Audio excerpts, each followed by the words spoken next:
Your assassination attempt failed. It's true.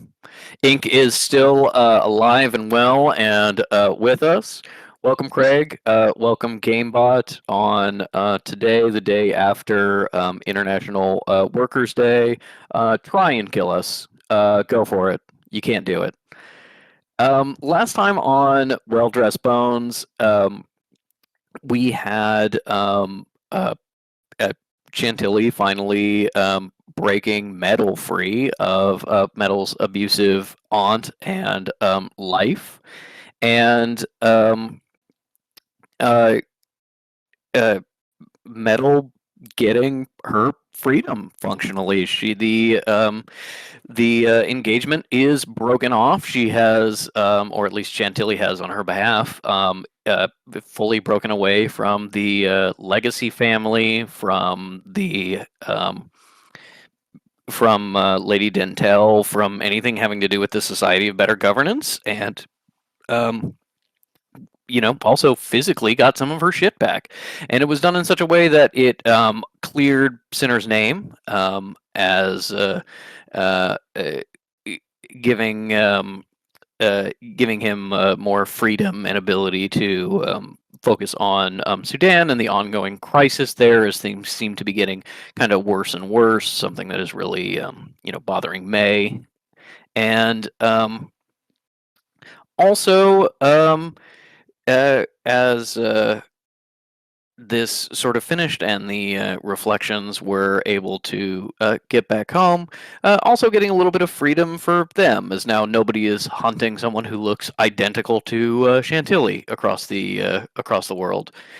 Um, Metal a little bit at a cross purposes, not sure kind of what to do. Having traveled to Europe, um, touch base with Sister Tail and sort of deciding her life. Now finds herself back home, having rushed back to try and hopefully, if she was brave enough, clear her own name and make some of the same choices that Chantilly did.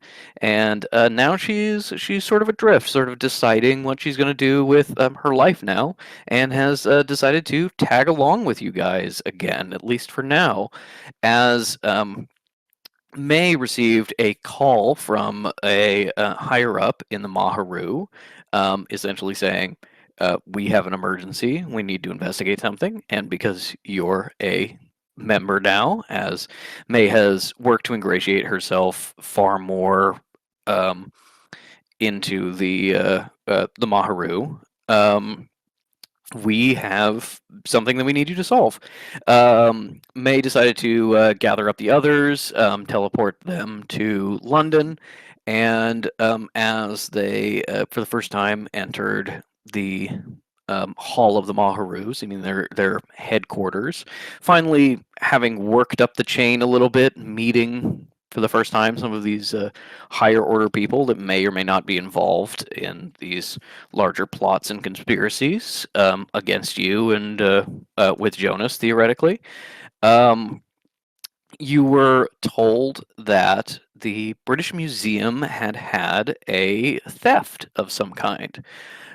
Um, it seems like a number of objects were stolen, but the one that is most important to the Maharu is a canopic jar that May actually excavated, and it was one of her discoveries that is seemingly now in sort of a private collection from the Maharu that is currently on loan to the British Museum.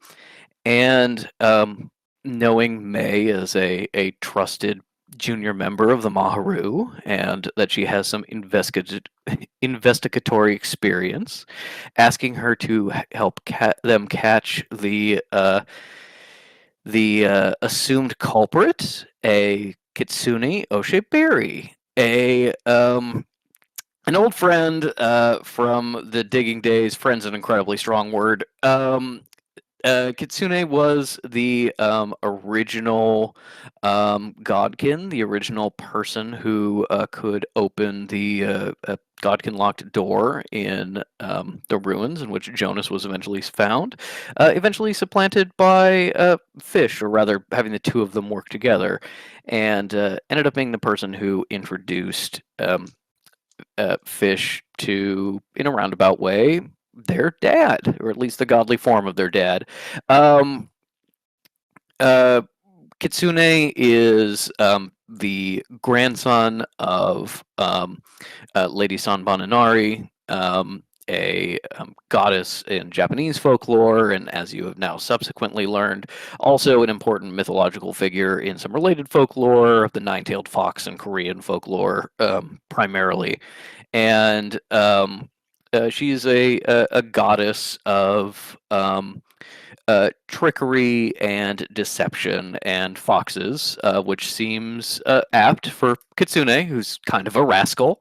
And as May was speaking with Mr. Heron, the contact in the Maharu, who reached out to her, claimed that Kitsune is of a very mercenary character, and therefore, if he's doing this, it may be on behalf of somebody else. And with this rainy night in London, May wanting to get a jump on this investigation, hustled out with the others, grabbing umbrellas from the Maharu, Mr. Heron, and a few assistants hustling behind, trying to keep the rain off themselves and also off their new investigator and member, May Gladly, as they run the British Museum. As you're heading out, running across town, leaving Covent Gardens and heading into the district around the museum. At first, Mr. Heron is trying to show you photographs and evidence, and they keep almost blowing away or getting wet. So he just tucks it into his jacket, and it sort of gives you a running commentary on what they know. And he did that so fast. Oh no, Ellie! I just assumed.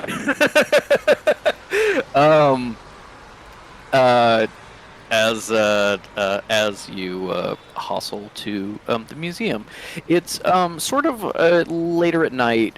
It's about 8 or 9 o'clock locally, and the museum is closed to the public. But Maharu is influential, and now that the police investigation has apparently concluded, they've said they're able to get you in. Yes, Miss Gladly. So, as we were saying, we've got some missing items from the collection, as well as some items from the larger museum collection generally, and we would like you to solve them. We can touch base with the with security at the museum and show you our evidence. Is there anything you can tell us about this Kitsune-fa? May is like, what are the key points I can tell without giving any key information about the whole Jonas thing? I think she probably settles with saying something like, well, Mr. Oshiberi is a slippery character. You'd think you can take him on in a fight, but he has some wily ways. But primarily, my concern would be who he's truly acting for. He would not, of his own volition, by himself especially, I think, break into such a significant institution for the fun of it. I think it's fair to say that whoever's contracted him has designs on these items, whether it be to sell them on the black market or perhaps to use them against the Maharu. Very casually, what? Sorry, you cut out. Very casually. Very casually watching the guy's face to see if he responds to the notion of the Maharu having enemies that are working against them. Give me an insight check. Yeah. Nat 1. Which brings us to 3. He is just looking like he's just looking kind of wet and anxious. You're kind of getting into a situation where like you know where the British Museum is, and therefore you're kind of like starting to pull ahead of him as first he was leading the way, and now you're leading the way, and he's trying to like keep the umbrella on you and him. So you're having to like turn around to like talk to him, and it's like blustering, and he's just like wiping water out of his face. You can't get a good sense other than that he's anxious, but he doesn't verbally respond to that. Okay. You know, earlier you when you were like, oh, you know, maybe enemies of the Maharu, he was like, well, you know, lots of people oppose progress, essentially. But he didn't have any like specific enemies in mind, at least that he was willing to share with you at that point. I think then May would say something like, has there been anyone attempting to purchases from you recently that you've knocked back? You know, someone who might really want these.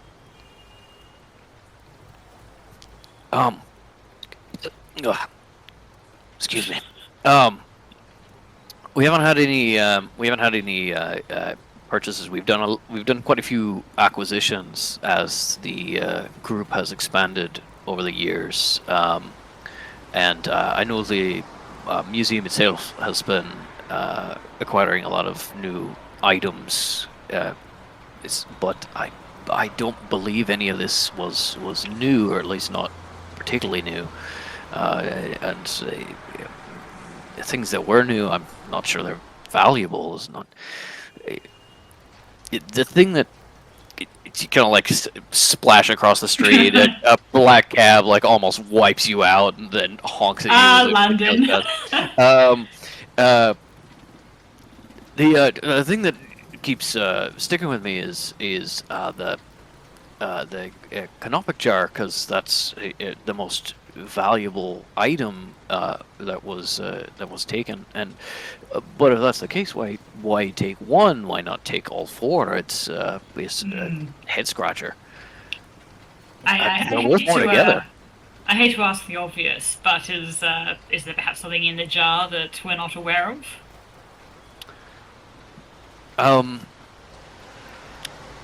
He kind of like looks at you like he didn't maybe consider that, and then turns and like looks at his assistant, who's hustling in, carrying two umbrellas, trying to like keep Cal covered while also not getting soaked himself. And you can see the guy just kind of like, I don't believe there was anything inside. Just that there were some marks that I believe are on the record from when they were found, and you know, maybe the curators will be able to tell you more, or we can get in touch. I don't believe there was anything inside them except the jars. I understand are like viscera or something for a mummy. Yes, no. Cal is entirely dry. Metal is entirely dry. May is honestly only getting wet because she's like rushing ahead so much. In trying to keep it's the like, others I dry. love London. Huh? Yeah. Cal's like, in trying to keep May and the others dry unnecessarily, the assistant and Mr. Heron are getting soaked. As you hustle along, you're getting the sense that like Mr. Heron is senior enough to be privy to secrets, but perhaps may not know everything. Perhaps may not be in on everything. You may have to talk to somebody else, or maybe he has to talk to somebody else on your behalf.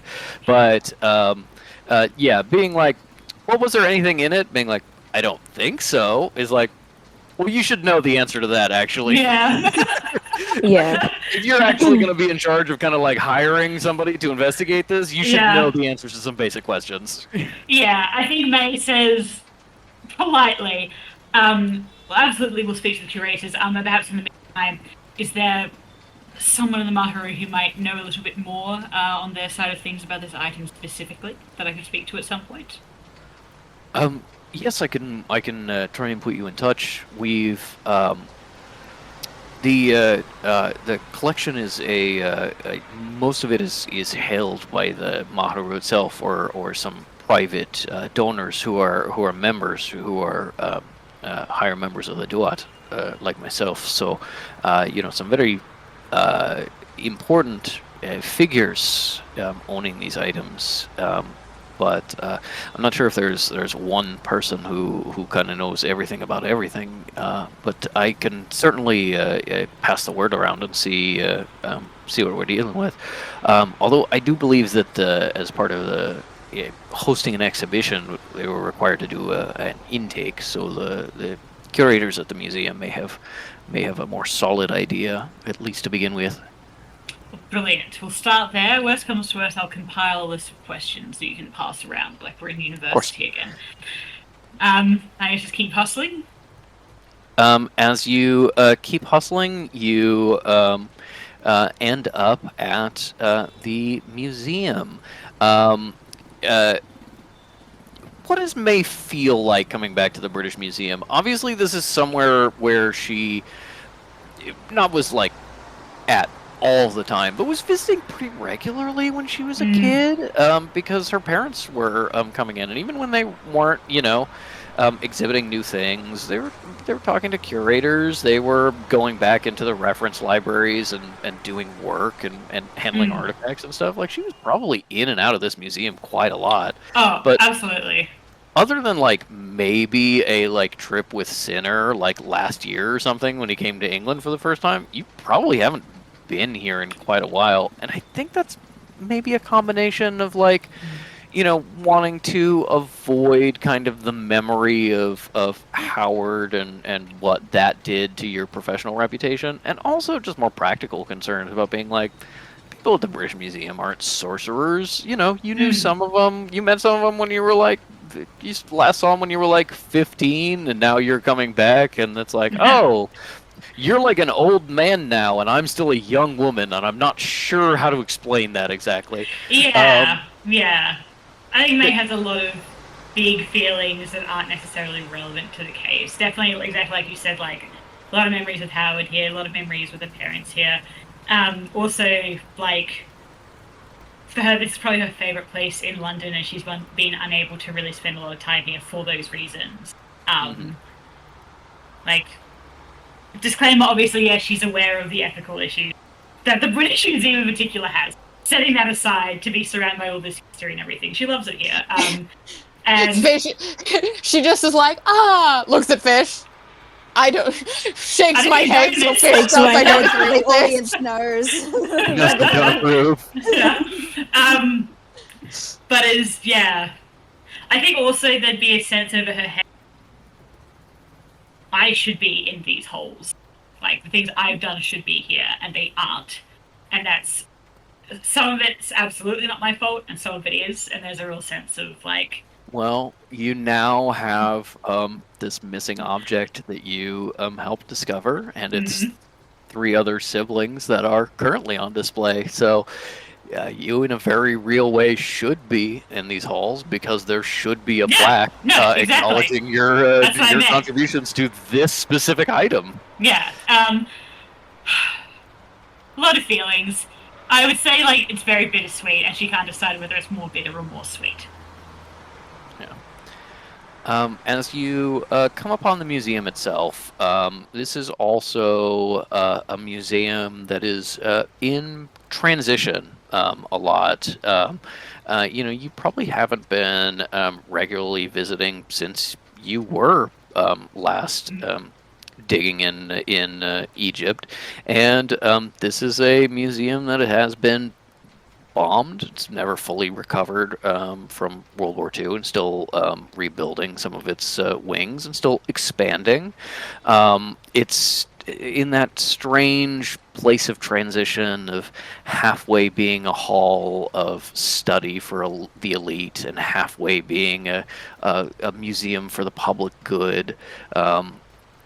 The general public mixing with the scholarly to-do, and the desire for this very political institution in a way, in tension with a museum for the education of the people, and it's also a museum that, at least the last time you went, was still very crowded. You know, not in the modern age. It's all white halls, big rooms with minimal artifacts to give them space. That's not the British Museum in the current day. The British Museum in this time is overflowing bookshelves and artifacts, most of them under cases, but some of them just out on tables and kept an eye on. It crowded together, mismatched, even not particularly organized. Things from different time periods ending up next to each other in the same display case, without necessarily rhyme or reason. Is kind of controlled scholarly chaos that is in transition, and in the same way that May herself has had to change and transition since the last time she was here constantly. As you hustle up the steps, the large front entrances are closed and locked for the night. You see a security guard kind of trying to keep warm in a guard post by the front door. But there's a little bit off to the side. There's a side door that that is open pretty much all hours of the day that somebody is here working, and you still see some staff leaving, some entering, but most leaving, as kind of things wind down for the day, and you're able to get in under the awnings of the building and are able to get dry enough that doesn't really matter for Cal and Metal, but the others are experiencing a little bit of dryness, a little bit of time to wring out. What's the general vibe of the staff in here? Are they aware that there's been a break-in? Are they worried? Are they or are they just focusing on their own work? The people you're seeing come out are workers at the end of a long day, maybe perhaps a little more harried than usual, but there is the kind of thing about being like, oh, there's a break-in at your work, and it's like, okay, cool. But it's not like my office. It's like the compound that my office is sort of in. It's being like, did you hear something got stolen? It's like, oh my god, something got stolen? What? Was it the canoes? Was it the ceremonial mask? No, not from our department, from the Egyptian department. Oh, I'm busy, so yeah, that sucks for them. I guess that question I probably should have asked. Does anyone seem to be like furtive? Is anyone furtively glancing around? Anyone acting suspicious? Should I roll investigation? Yes. Give me an investigation or insight check, and the others can do so as well. I'd like to do investigation. I think Metal is probably just looking up at the building, being like, "Oh," it is not focused on the case yet until you actually get inside. Yeah, 15 for me. Okay. 17 for me. Ooh. Can I roll to see if this Irish guy is from Skullduggery Pleasant? He is Scottish actually, but you certainly can. Give me a Mooney check. Okay, what do I add to that? You roll a d20 and then you just make up the number you think it should say. Okay. That's 14. No.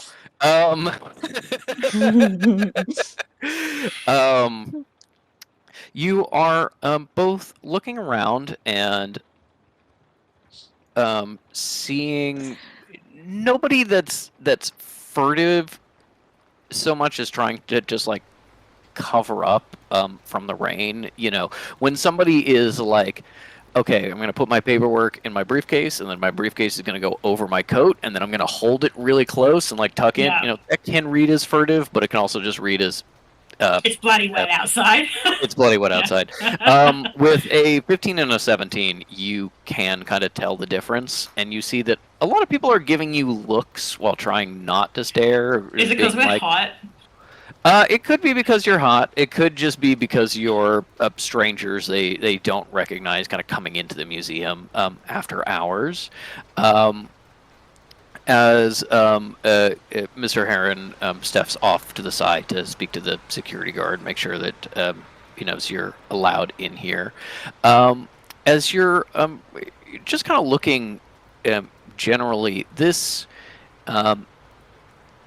the people that are leaving don't look furtive, but you're like, is there anyone else in the area that looks furtive? As you're looking out this kind of like grand entryway, you're a little bit off to the side, a little bit more hidden, but kind of the grand entryway is very sparse for the most part.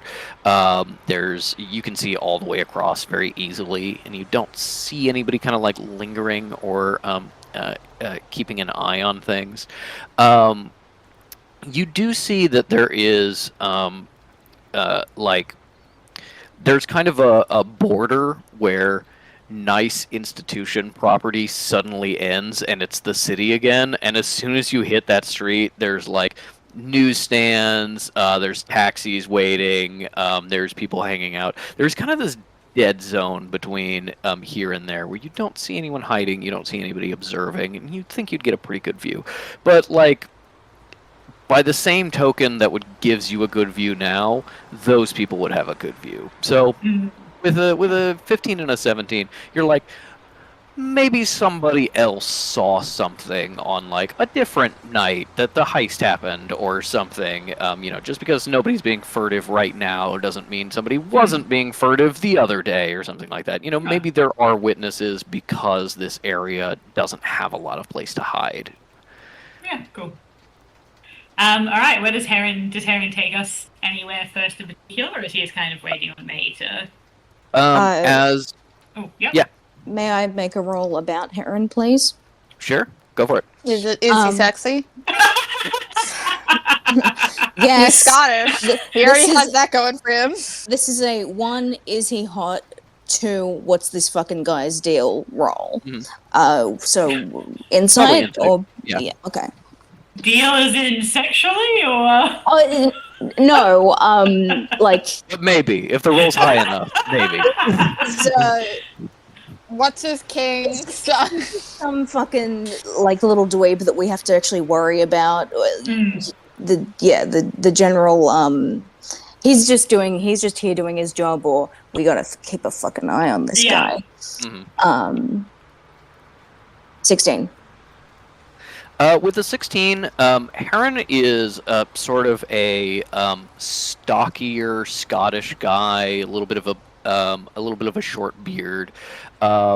He seems nervous to you, but most people other than Fish would be nervous in being like, something that my boss's value is stolen and I'm in charge of fixing it and I don't have any idea what I'm doing. You read that as a very like genuine, like trying to do your job, or kind of like even believes in the cause a little bit of like something terrible happened and I need to help fix it.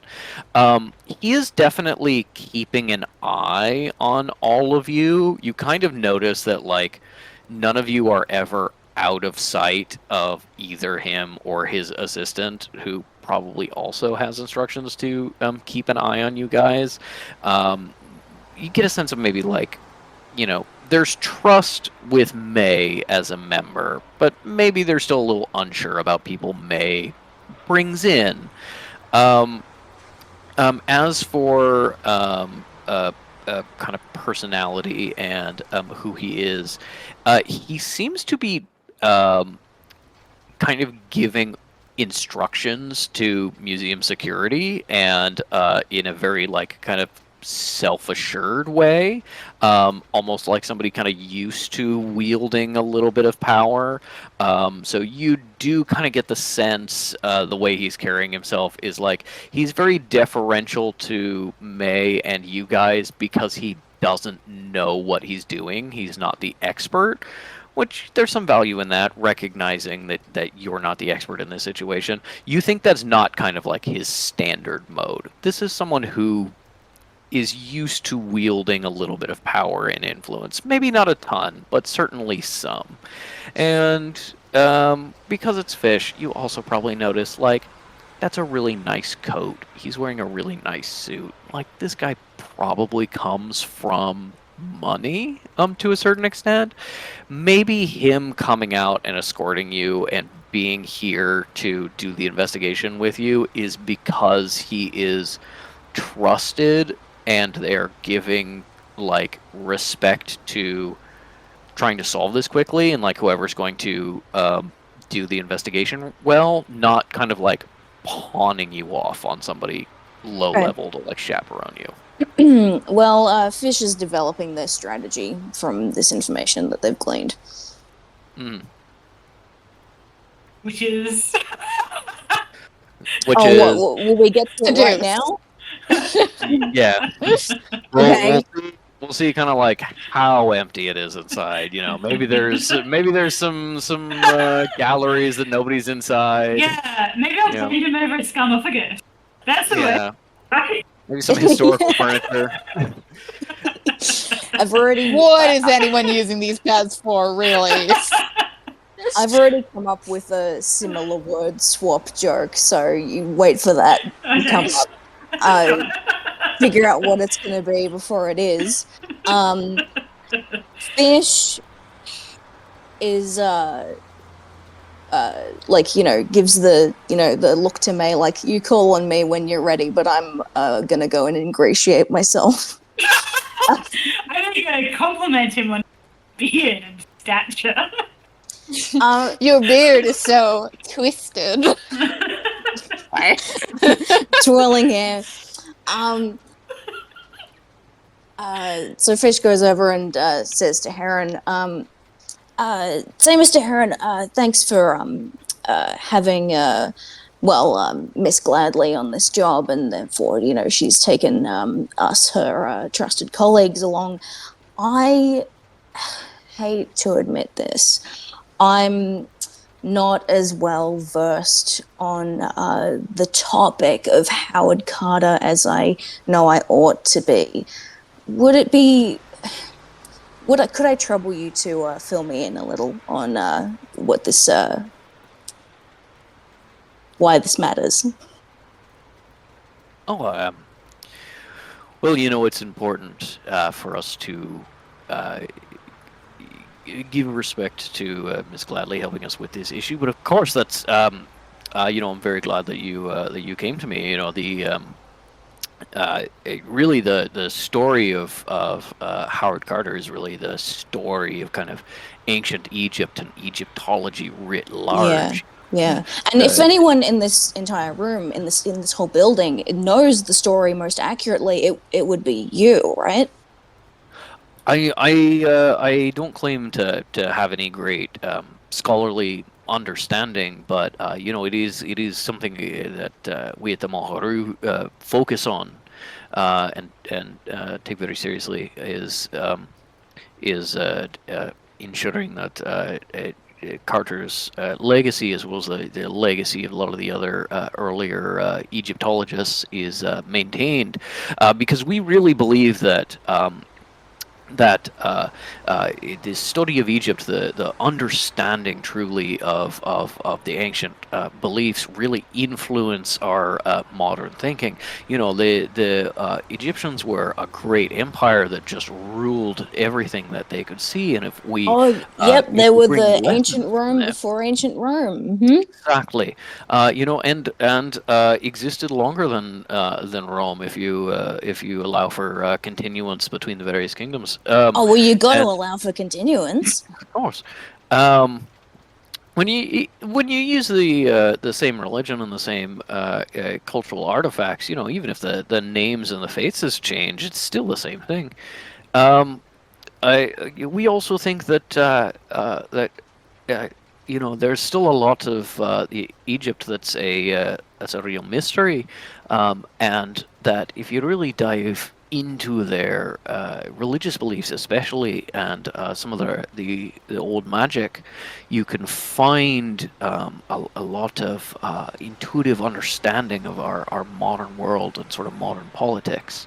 And so, Howard Carter is a big part of that, as someone who, with the discovery of Tutankhamun's grave, kind of brought Egypt to the masses and kind of like sparked that first connection with people. Yeah, it would have been impossible to know otherwise. That's so interesting. Now the grave excavation, I think that was like a while back. And again, forgive my ignorance. Is it possible that we could, I wouldn't say that Mr. Carter, Professor, is still around these days? Is he? Oh, no.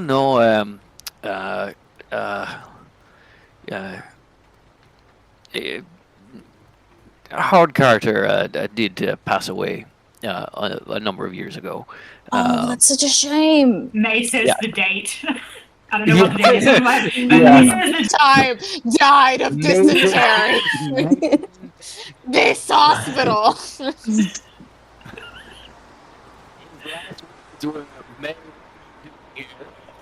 We missed But that. you cut out, Patrick. Oh, I'm sorry. I peeked. His last words were, "May, what are you doing here?" Then he shit himself and died. With fear. He's going, Um, oh no. With your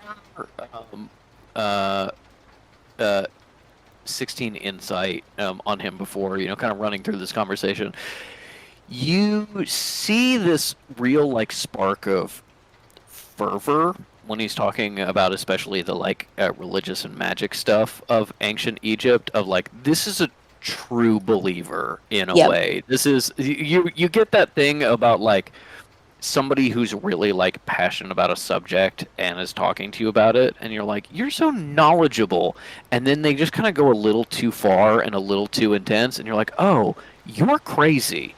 It's a little bit of that about just being like, oh, just a little too enthusiastic, just a little line too far.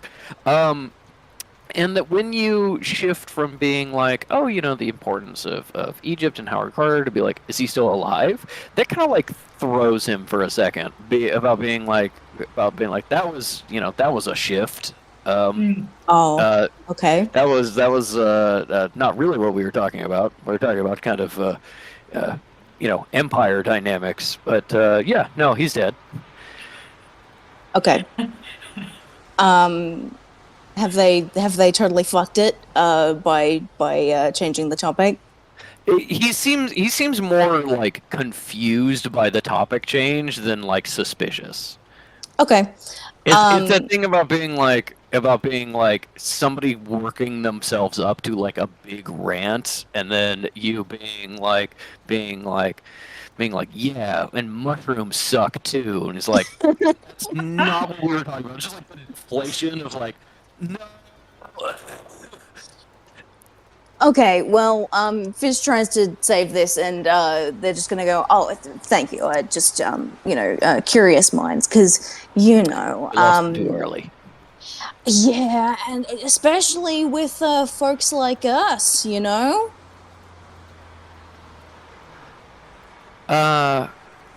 he like mortal? Yes. Okay.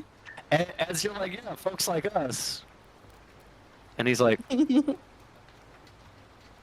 It's like, I'm sorry, And- what? and like Fish like makes eye contact. It's like, oh, okay. Tell me more about what you think about magic and stuff, which doesn't exist, but like you think exists, but the magic that you think exists, and they don't say it like that, but actually they do. As you kind of like let him rant a little bit, you get the impression that he is mortal, but magically aware to an extent. There's this kind of thing about being like, he's going into the magic, and it's almost like from a sorcerer's perspective, it's almost like someone talking about like Wicca or something. It's Okay. very much like yeah, and then you need to we need to take different names to protect ourselves. Yeah, and then there some of this magic is like very internal, and we kind of train ourselves. Yeah, and then we do like rituals, and we call on the gods, and it's like, And Fish is like, yeah. yeah. I mean, nobody else does that, but I do. It's this very interesting kind of like combination of magically aware enough, where like most of what he's saying is like true and like lines up with sorceress magic. It's just kind of there's a lot in the way. It's kind of like yeah, I watched one of my fellows do this ritual, and we had a big prayer to Ra, and then he dipped his hand in a holy ointment, and then he summoned like a fireball, and it just like stayed in his hand for a long time. And then you're like, a sorcerer can just do that, so that guy just might be a sorcerer. Like there's a lot of layers of like obfuscation between it, of like he fully believes magic exists, but he may not be in the know the way even a normal magically aware mortal would be. Got it. It's very much tied up with this like religious belief with him. Okay. Fish is over here with this guy, just like keeping him not distracted, but like sort of like I'm covering this guy. Yeah. And again, ingratiating themselves so that at any point it can be like, oh, I have a question about this. You'll just answer it for me, right? Like, just to get to that point of like establishing a helper. Even though, because May could ask for anything, but Fish can't. They're just aware of that, and they want to build up that reputation, I guess. Mm-hmm. Yeah. Meanwhile, what are the others doing? I think Metal is kind of like, May has been like, letting my hair down, getting the rain, and Metal's like, yep, okay, are you done? We'll just and like, kind of like drying you. Metal is probably subtly like making Heron and the assistant like dry faster rather than like fully drying them off immediately. But you're sort of standing at this entryway, and now that it seems like Mr. Heron has like said, we're going in, we're allowed to be here, we're going to have the meeting. You're kind of just like staying out to chat. But May is able to certainly like see inside and see the kind of employee curator area that she's so used to. And what is Cal doing in this moment? I think because both Cal and Metal are in normie mode, and I think she probably did clock that this guy was a mortal. I guess just seeing how he and anybody else are like paying attention to women, if she's seeing any signs of magic, just kind of like head on to swivel, being incredibly suspicious of everybody as per usual, looking to see who has the keys, that kind of thing, like who's just like letting themselves in, slipping in, yada yada. Why don't you give me a perception or investigation check then? And I will say that because teleporting here was kind of last minute, you have not had a long rest to like switch your proficiencies. I was about to ask that. Yeah. Thank you, Patrick. Yeah, whatever it was is what it stuck at. Whatever you had it for the society stuff, which was probably like deception or something. Yeah. Okay. So you said investigation or perception, right? Yeah. That's gonna be the same either way. So what would I want to get more out of this? We're gonna go with perception because you guys don't have good perception, but you've got really good investigation, right, May? I've got +9 to perception. Yeah, May has exceptional. That's my like stat. It's because your insight shit. It's your insight that's shit. Yeah. But no, go for it, because May wouldn't see the same things Cal would see anyway, right? Alright, well, I'll do investigation then, and let you use your fucking scoper eyes. It's because it's good, so I'm trying to do this. No, I was because I felt like my question was more insighty, that's why I was like, yeah. So I will do that as insight for a 21. Investigation, you mean? Oh yeah, sorry, investigation.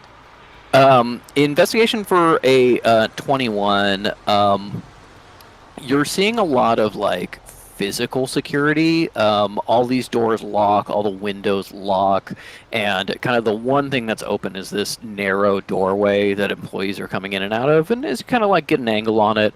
You know, you see this big ring of keys that the security guard has, and you look inside, and there's kind of like a little bit of a security checkpoint in there, and more guards than you think would comfortably fit there normally. You know, maybe they are on a little bit of high alert after the heist. What you are, what you're kind of seeing among the regular staff is, as you're looking into the kind of like this hallway, which it seems to you, to your untrained eye, to kind of be like, to be like storage rooms and offices and you know, maybe some conservation studios and things like that, like working areas of the museum. You're seeing people you know, having like a lock to their office, and that's it. There doesn't seem to be like a lot of people with a lot of access. So there's clearly a hierarchy to the security to a certain extent.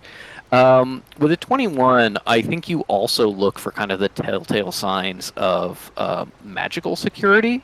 And you are seeing like some very basic like alarm spells on the windows and doors, you know, magical tripwires of alert. Nothing that's like, yeah, you know, you break in and all the statues come alive and kill you. But things of like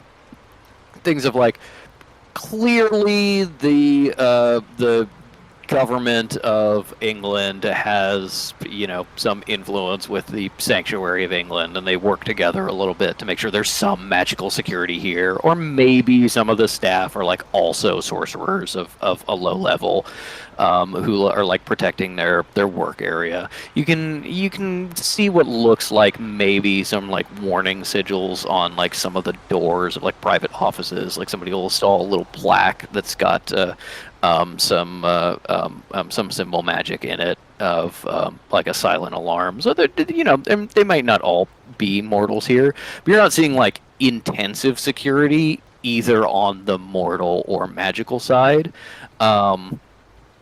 That may change now that this heist has happened, but it like many museums the world over, until the modern day, it really seemed to be like that sort of thing doesn't happen here, rather than we really need to try and make sure this doesn't happen. With the 21, as you are looking around specifically for like keys and access, you're also noticing deference. People are definitely giving Mr. Heron and his assistant a lot of looks, but also a lot of space. Employees are leaving, and some of them are just giving room, and others are noticing the pin he's wearing with the Maharu logo, and then giving him space. Like he's known or you know, influential in some way, and they're all kind of looking askance at you guys for being with them and being here in this place with them. And then on the inside, you see a different power structure, which is a older guy who is wearing a very like ill-fitting kind of dumpy-looking suit. It's like tweed on tweed on tweed, all in like slightly off colors that don't fully go together. Cal is like Miranda Presley, just like. Yeah, definitely like a Jamal. Definitely like a Jamal if Cal wasn't there to occasionally dress him situation, but is this kind of like smaller, older guy, big bushy mustache to make up for the fact that his hair is like really thin and wispy and just like entirely standing on end. He is shorter than even a lot of the female staff, and everybody listens to every word out of his mouth as he just walks around and just like assigns things to people and make sure that everything is running smoothly. You think that's the guy with the keys? That's the guy Cal's in like, charge. Fish, you gotta seduce that one. Fish goes, oh no! I don't want to seduce White Jamal. He looks like a nerd. I've had enough of them.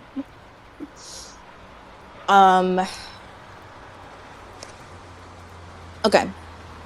How many people are in this room right now, and how many of them are mortals? You guys are kind of at the entrance. Right now there is, at least within Fish's eye line, there is the assistant and Mr. Heron. There's one security guard, and there's about within the space of like a minute, like 3 or 4 employees coming out and leaving. Nobody is like obviously magical in any way, but you are kind of like, if we're going to have a sensitive conversation, maybe we wait till we get inside and we can kind of like step out of the busy hallway. Okay. Well then, Fish is gonna wait to summon Kakano, but at any time they're like getting ready to just be like, "Oh, I pulled a whole seal out of my jacket. How funny is that?" Because you're like a hydro flask and just kind of like trying to catch the rain, so you got enough water.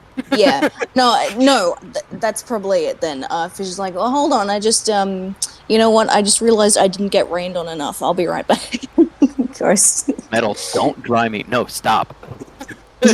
Stop drying. Stop drying Metal. Then yeah, as you've been pumping this guy for information, Mr. Heron finally starts like coming down from the rant, the fervor, and like realizing that you're still kind of on the doorstep of the museum out in the rain. It's like, my greatest apologies. Let's head inside and show you the items, and maybe we can touch base with one of the curators or something and get some of that more information for you, Miss Mr. Black. Heron, you never need to apologize for. Let's. Well, you know, it's the polite thing to do. Let's right this way. The like normal employees kind of like very clearly and subtly like step out of the way so he and all of you can pass. There is a little bit of a checking over of security, but you watch a employee who is chatting with the guard very friendly, getting a decently thorough check over, and you guys are barely touched. Like, Fish is like, they didn't like take my knives or anything. Like, it's really clearly like either they're much more concerned about things leaving than things coming in through this way, or Mr. Heron is like presence is giving you a very rudimentary security check as you get through. Drugs. And you are in the museum. Yeah, party in the British Museum. Do all the drugs. Okay. May would like to first, before she speaks, examine where the little jar. I'm blanking on the word for it. I wrote it down though somewhere. The canoptic. She wants to go look at both spot where the canoptic jar was originally, and also where the other 3 are, if they're in a different. Okay. You know this place well enough that you can just instantly, you don't even need to wait for Mr. Heron to like take you to where this stuff was going.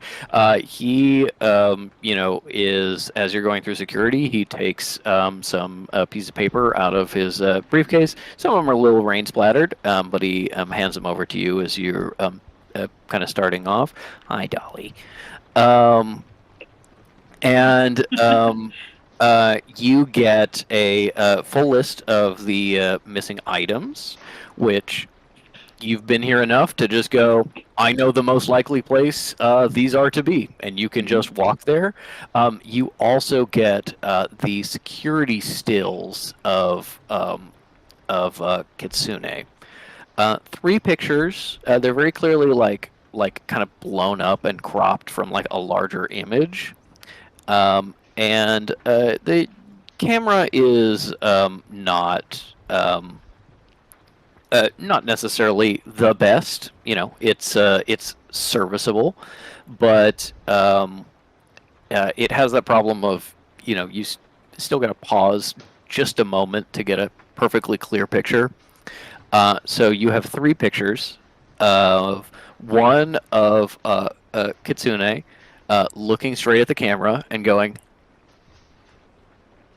and then 2 more where you can tell it's Kitsune because of the clothes and kind of like general hair color, but he's a little bit blurry. He's clearly kind of in motion. One where he's looking kind of like very museum patron like hands behind the back at a display case with some Assyrian artifacts, and you're looking at the list and you see some of the artifacts in the image were missing.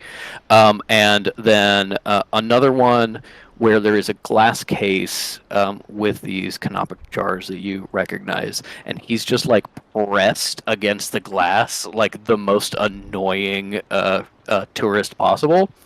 And from those things, you realize that not only did he, make a face for the camera, he actually like sat there for a second to make sure it was a clear photo. Mm-hmm. Based on these, this item list, you know where these things are most likely to be displayed. You can just lead the way into the museum proper. I think as you were coming through, you do see that figure in tweed, quite a bit older than the last time you saw him, but this is someone that you recognize, and maybe someone you don't necessarily want to talk to because it's someone who, well, Dr. Pyleoffer was a friend of your parents to a certain extent, a colleague of your parents, and you knew him when you were young. Parents knew him even better, worked with him a little bit.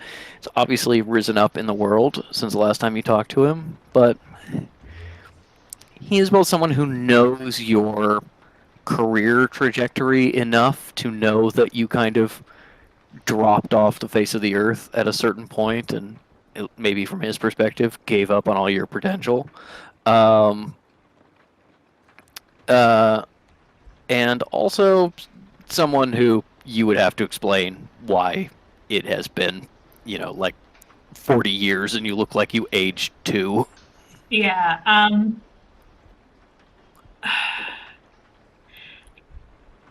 Is he like coming towards us, or like on a second path, or? He's kind of just walking through the hallway, the employee area, making sure everything's like locked up and settled. You remember him being a workaholic, so it may genuinely be a thing of like, okay, everybody's going home. Time for me to work for the next several hours alone in my office. Of being like, he might still be here later if you have questions or anything. But it's kind of up to you whether you want to approach him now. He doesn't seem to have noticed you, and if he did notice you, he'd be expecting an older looking woman than you are. I think May is going to lean over to Fish and Cal and say, I don't particularly want to speak with him for a myriad of reasons. First and foremost, that I'm meant to be 40 years older him than I am. But if you were to happen to get him alone at a point to introduce yourselves, I wouldn't object. That is our way to walk on. This is borderline OC, but I think there's been enough Sinner and Calor drama that Cal's do this, and she goes, "Oh my god!" And Cal's like, "Saints, what? Another ex?" Hey. Oh my god! I'm sorry. That must be awkward to run into an ex here. She's not me, guys. No, actually. That's why it's so surprising. He was Fish, you run into an ex every day. He was a friend of my parents and a colleague, and I don't particularly want to open that particular box right now. What, like a godfather? For all intents and purposes, sure, but also a mortal, so I don't particularly want to explain why I'm so young and fresh. Cal, like, squints and is like, so this guy's like, what, like, 90? Ooh. Fish says... Adjust the glasses she doesn't need. Yeah. Fish says, do you really think that he wouldn't be somewhat in the know in this field? Like, you don't think he wouldn't have some familiarity with magic? Well, if he did, my parents never told me about it, and obviously they were somewhat in the know. So I'm not particularly going to risk today as the day that I upend his world, just in case. Oh, hold on. Would this guy be an ally to us? I don't know, Collisions. It's been too long. Fish, go. Go scope out. I don't know. Nostalgically mention. Me? Yeah, well, actually, no, never mind. Meadow. It should be. Yeah. Meadow, go ask to do a book report or something. Go see if he knows anything about May Gladly. You're doing your book report on May Gladly for college. Go. It's like a pat on your back. A book report on May. What's a book report? Okay. Well, I'll try and strike up a conversation. Hopefully, May will come up naturally. Yes. Where should I meet you? May, I assume there'd be maps around as there are in museums. Oh, absolutely. Yeah, May points. Essentially, May is, like, at the same time, Mr. Heron is like, you're gonna need to go to the modern Egyptology special exhibit, while May is like, you go down this hall, you make a left, then make the first right, not the second right that takes you to Indonesia. You make the first right, and then you're gonna get there. There's a giant butterfly. If you see the giant butterfly, you've gone too far. Yes, with a big stone head. Is there a list of exhibits? In the kind of working area, not like a publicly posted like informative list, but there's definitely paperwork around that's like little flyers, little pamphlets for guests that you can snag and kind of just see what's up. Okay. Fish is plotting their own heist. Their own heist, yes. It, basically, if there is a relevant exhibit, Fish will pay it a visit, is what I'm saying. Yeah. So, yeah, like, if you want to snag one of those, you don't even need to give me like a sleight of hand roll or anything. Sure. This isn't like precious cargo. You can just pick one up. Yeah. Okay. You at a brief skim see that the first floor has a lot of the big central exhibits, including what is called the Egypt Room, but it is currently labeled as the Future of Egyptology, a retrospective on Howard Carter and Associates. Which is not just dismissing May, but dismissing tons of other people that did important things. And that's clearly like one of the big like normal exhibits. You then look at the smaller things on the second floor. There is actually a announcement about a recent acquisition of goods from New Zealand that are going to be on display for the first time. There is a South Pacific section, and it seems like there are some regular items that are in the rotation. And then there are some new items, as this is also historically when the museum was expanding for the first time in a long time. A lot of the items, including kind of the last of the very controversial ones, were acquired at this time. With hindsight, we really see this as the time of the British Museum, of where the colonialism was ending for all intents and purposes, and so people were trying to extract as much goods out of the country before they were kicked out as possible. There is a lot of things from this time period that are like, hey, you didn't have permission to take that, that are currently in the British Museum. Just looking at the thing and going,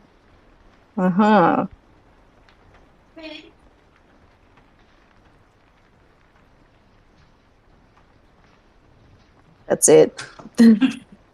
Okay, as Fish makes their plots and plans, Metal is going to sneak off to speak to Dr. Pylofer and see what he knows about a May Gladly. As the rest of you go deeper into the museum itself, and Wait, hold on. Cal's smarter than I am. Was May going by May Gladly, you know, like, amongst her parents' peers and stuff like that? probably at the end of their career, I would say. Ellie, you can like, she would have been written down in, like, Howard's paperwork as being, like, a M. Gladly or something like that, right? I don't know. That's my question, because Cal is smart enough to have been like, no, you should be looking for, and I'm blanking on May's given name right now, but yeah. Beatrice Gallagher. Yeah, Gallagher. It would be maybe May Gallagher, or just B Gallagher. I don't. Maybe in documents that are for intents and purposes, like not professional documents, it would probably be Beatrice Gallagher. But for like archaeological digs and so on and so forth, it would be May Gladly.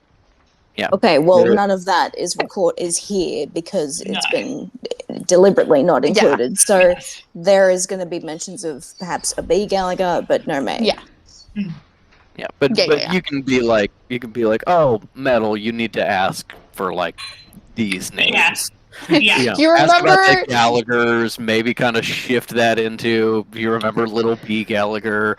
Oh yeah, she. You remember when your Gladly. friend's daughter started going by through a phase, and she was like, "Call me May." Yeah, exactly. Then yeah, as Metal steps off to speak with him, the rest of you go deeper into the museum. I am pretty sure that Heron is trying to like lead you to where the things were taken from. May is just a little bit faster and being even more familiar with the layout of the building. Probably like takes a left where Heron tries to go straight, and then he has to like hustle and catch up and pretend he was leading you the whole time. As you circle your way deeper into the museum, the sounds of people working kind of disappear behind you as you get into the, sort of these larger halls packed with just items. People become a lot more scarce as they're heading home. You know, all the lights are still on, everything's still functioning, but you are much more alone now. Can I have May doing an ongoing? Actually, no. Scratch that. When Heron gave, when they were looking at the files last session, was there details about how they think Kitsune got in and out, or is that unknown? It was not. It was not shared with you. If you want to give me a retroactive perception check to try and read things that were on the table before you left, you certainly can. But nothing has been shared with you about specifics of even necessarily why they think it's him. They said there were magical traces that they tied back to him. But you're not even sure about being well, the photos are suspicious, but they're not proof. You don't have a photo of him holding the fucking thing. Yeah, those are 16 for the retroactive. Okay. With a 16, you remember seeing a floor plan of the museum on the table, which was very general, just kind of covering entrances and exits, and it was marked up a little bit. It seems like there is some question actually about how he got in and out, because there were a couple of windows circled, but he didn't jimmy a window open, steal something, and then go out a different window on the same side of the building. That doesn't make any sense. So clearly they were thinking we think he was over here. This is kind of the only way he could have gotten out of there. Maybe that's how it happened. So yeah, there seems to be some confusion about how he got in and out. Okay. In that case, I want May making. In my heart, I want it to be a symbol check, but I think an Arcana would probably be more useful. So actually, maybe May would ask Cal. Yeah. Yeah. So May will also do a symbol check for it. May basically is do you sense any magical traces? That aren't just death magic necessarily. Yeah. She can't sense Cal can't do magical traces so much. As just an Arcana check. Yeah, that's a fair. Yeah, really high. Yeah. Yep. She can. The way I interpret hers, as opposed to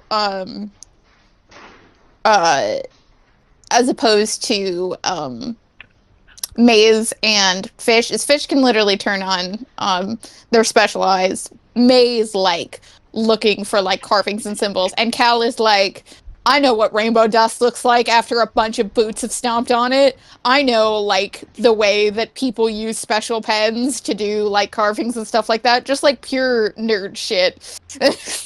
Yeah, just entirely academic. Yeah. Yep. Okay. Okay, so who's here right now? This is May, Cal, and Fish, Mr. Heron, and Mr. Heron's assistant, who is seemingly less involved. Maybe it's kind of dragging behind you, trying to shuffle paperwork and put it back in the briefcase.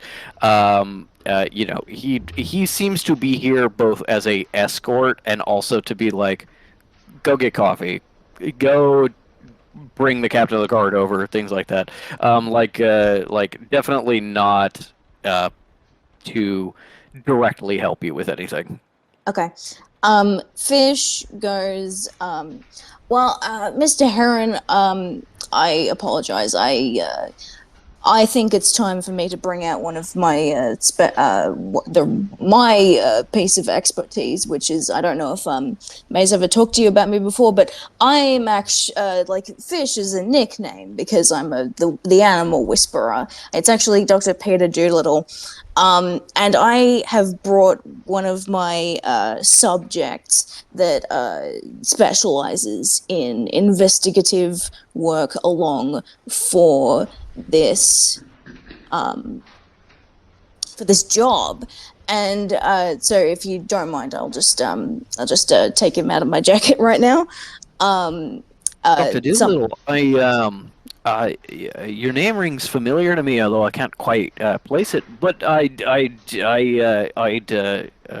love to see your expertise. Have you got a bloodhound or something of that that I nature? have a hound, certainly. Yes, I have experience with all sorts of animals, predicting the future with octopi, solving murders with cats, just chatting with sharks. But yeah, so this is one of my detective dogs, the best in the business, I assure you. Um, and yeah, we're summoning Kekino. Okay. You're summoning Kekino, probably kind of like, pretending to pull him out of your jacket, like he's been here the whole time. Yep. As you're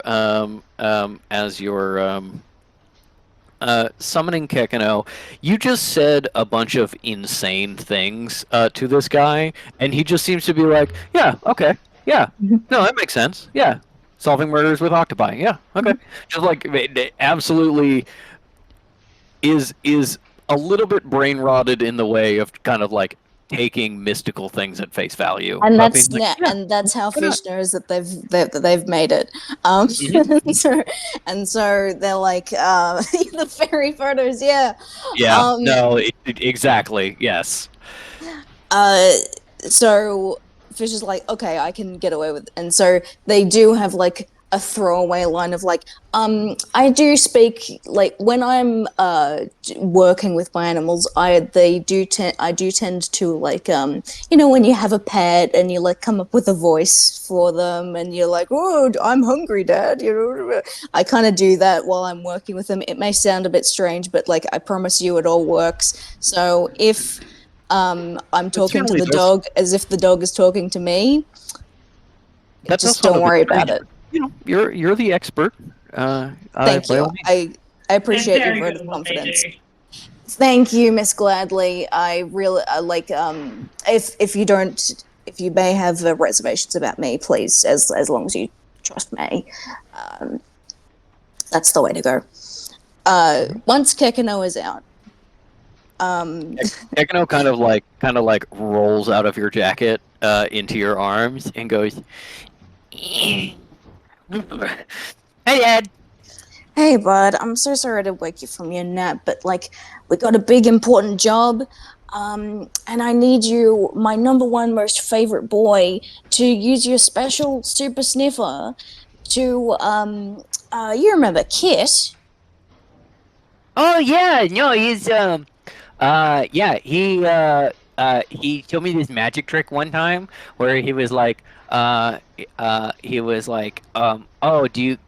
can you show me a dollar? And I was like, yeah, here's my dollar. I've been saving it up. And he's like, okay, watch this. And then he made it disappear. And I was like, Yeah. oh my goodness, can I have my dollar back? And he went, no. And yeah, that's how you know it's real magic. It really was real magic as opposed to the fake magic that we do. Uh-huh. So you've probably still got his smell locked up in your smell banks. So what I want you to do Yeah. for me, sweetheart, is I'm gonna give you to May in a sec, but I want you to just sniff around here and like see if you can like get the scent of him and tell us how we got in. Give us the do what you do best, my bud. Okay. And yeah, I'll have Kekino roll for his super sniffer. And this time, Alright. Fish turns on Eldritch side. All right. With Eldritch Sight, you haven't yet reached the Egyptian exhibit. You're still kind of like on the way. You are picking out that a lot of the things here are low-level magical. Kind of the history of sorcery and especially symbol magic is kind of things getting better and more efficient over time. A lot of old rituals and magic was real magic. It just wasn't necessarily real strong magic. Um, um, and yeah, I think Fish fully is like, let me just pull out my sunglasses. It's a little bright in here. and a lot of these items are kind of low-level magical. Some of them actually glow pretty strongly magical, although you are, you're like, oh, what's that over there? Is it like a dagger that has killed a god? And it's like this stone relief of a Aztec warrior with a giant penis, and you're like, I don't want to figure out why this is magic. And But they do stop and admire it. yeah, of course. Ah. It's very well rendered. But just like there is a lot of magical items in here, and there, yeah, and there doesn't seem to be any kind of rhyme or reason to what is really intensely magical. Like, there will be No, because they don't know. There'll be a big like As in the carved- people getting the. Yeah. Exactly. There'll be like a big carved display that's like, this is an incredibly important magical item, and then it has no magic at all, and then there's like a mummified cat next to it that's like deeply magical, just like no rhyme or reason to it at all. Yeah. You also are, as you're looking around, you see some sort of tucked away alarm spells in the corner of the room. It does seem like the security definitely lessens once you get inside, but does not disappear. As you're walking around, Kakano with a 21 on his Smellodex is sniffing and snuffling. He keeps kind of like, there's a lot of like tables and little like freestanding display cases. It's a little bit like a maze having to navigate through here. So Kakano keeps kind of like ducking out of sight and like coming around and then stopping and sniffing at something and then coming around, and he goes, Dad, I think I found him. It's not the most recent, I think, but yeah, he was here, and I'm trying to find out where he went, and I'll just keep sniffing. I'm following your lead, bud. Thank you. There are a lot of smells here. As you're going and getting closer, Kakano is definitely spending more time sniffing at the cases. It seems like Kitsune kind of lingered here as you eventually get to not the Egyptian room, but just outside of it, which is the Assyrian area. May actually immediately recognizes a problem with it, even though that's not her field. Whether it's due to things kind of being shuffled around and squeezed together with the damage to the building, or whether it was kind of like, some things got moved around because this weird cult wanted to do their private exhibition. The Assyrian room, which is 2 rooms, has a bunch of Assyrian stuff, but also a bunch of like old Mesopotamian stuff. And this is kind of your first stop as Heron, who is referencing like a piece of paper that he's given that is clearly like telling him what display cases things are missing from. Like he doesn't just know if it's not the Maharu stuff, is like, so this one here is the display case you can see in the security photo that he's spending time in front of, and there you can see that statuette is missing if you'll reference the list. And you did see the list I posted in Documents and Handouts, right? And then it seems like he came over here and lifted something from this display case. You do immediately notice that it's not like a display case opened and he took everything and then moved to the one next door. He like got into display cases, took one item, and then went across the room to get something else. Like maybe he was looking for specific things in a way.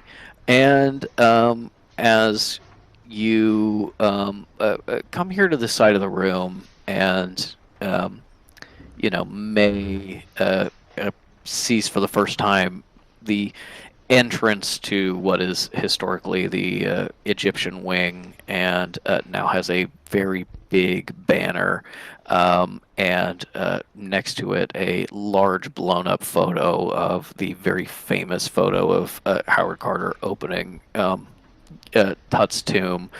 You can choose to sort of make some investigation checks now before you get in with the Egyptian stuff and kind of like the big thing that was stolen, or you can kind of wait until you have a more complete picture of kind of what's missing and what happened. I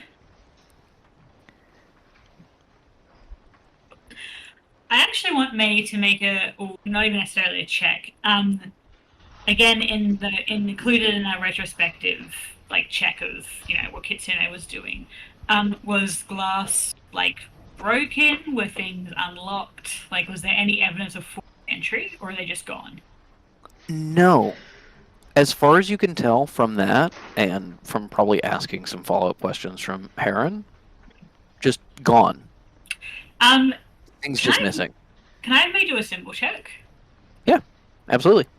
And we skipped past Cal a little bit. Does Cal still want to do that Arcana check for the rooms and the items and such? Yes, I got a 25. Oh, okay. Nice. With a 25, you're noticing a lot of the same things Fish is about being like, oh, that's kind of a genuine magical item. That's like a tool that would be used for a magic ritual. That's nothing. You're also noticing between Arcana and I think Death Sense things of like, oh, this mask that you think is magical, like the fiber on it is like actually human hair. There are like those are actual human finger bones that are decorating that knife, things like that. Like you are getting definitely like a lot of pings of like remains or pieces of some kind with a lot of these objects that you think are magical. You also, I think, probably take a moment to really closely examine the display cases with a 25, and you do see that while a lot of the display cases are just kind of display cases, some of the bigger, more important ones are definitely alarmed. Like you can definitely see how the lock interacts with a magic seal, kind of carved lightly, kind of like white on white on the inside, of being like, if you open this without the key, an alarm will go off. Like there is definitely this kind of continued security. I think with an Arcana check of 25, you also feel like, to a certain extent, you're trying to kind of like... Fish is able to just take their eyes and look. Your way of dealing with things is more academic, which means it's more focused on paying really close attention. So I think with a 25, you are not just getting like what you think is magical, you're also paying attention to how you feel. And you are definitely getting like, you don't know if there's like an item somewhere in here that's causing this, or if it's just there's a bunch of items like at a low level. You kind of feel like there's some like magic in the air, maybe things that are kind of like affecting you, all of these items together. It doesn't feel negative or like it's harming you in any way. Just kind of like you feel like you're being very mildly affected by something, like something close by has some kind of aura. The dust. You've got allergies. Yeah. Yeah. You're gonna sneeze so hard, and then everything will be okay. You're muted, hon. You're muted. I just so you know, I didn't actually see your comment, your allergies. We just had same brain. Yeah. No, I was saying, I sense Kalora's musty, dusty ass is here. Start sneezing. That's actually something really interesting. Give me a I say raw intelligence I check. can lure check.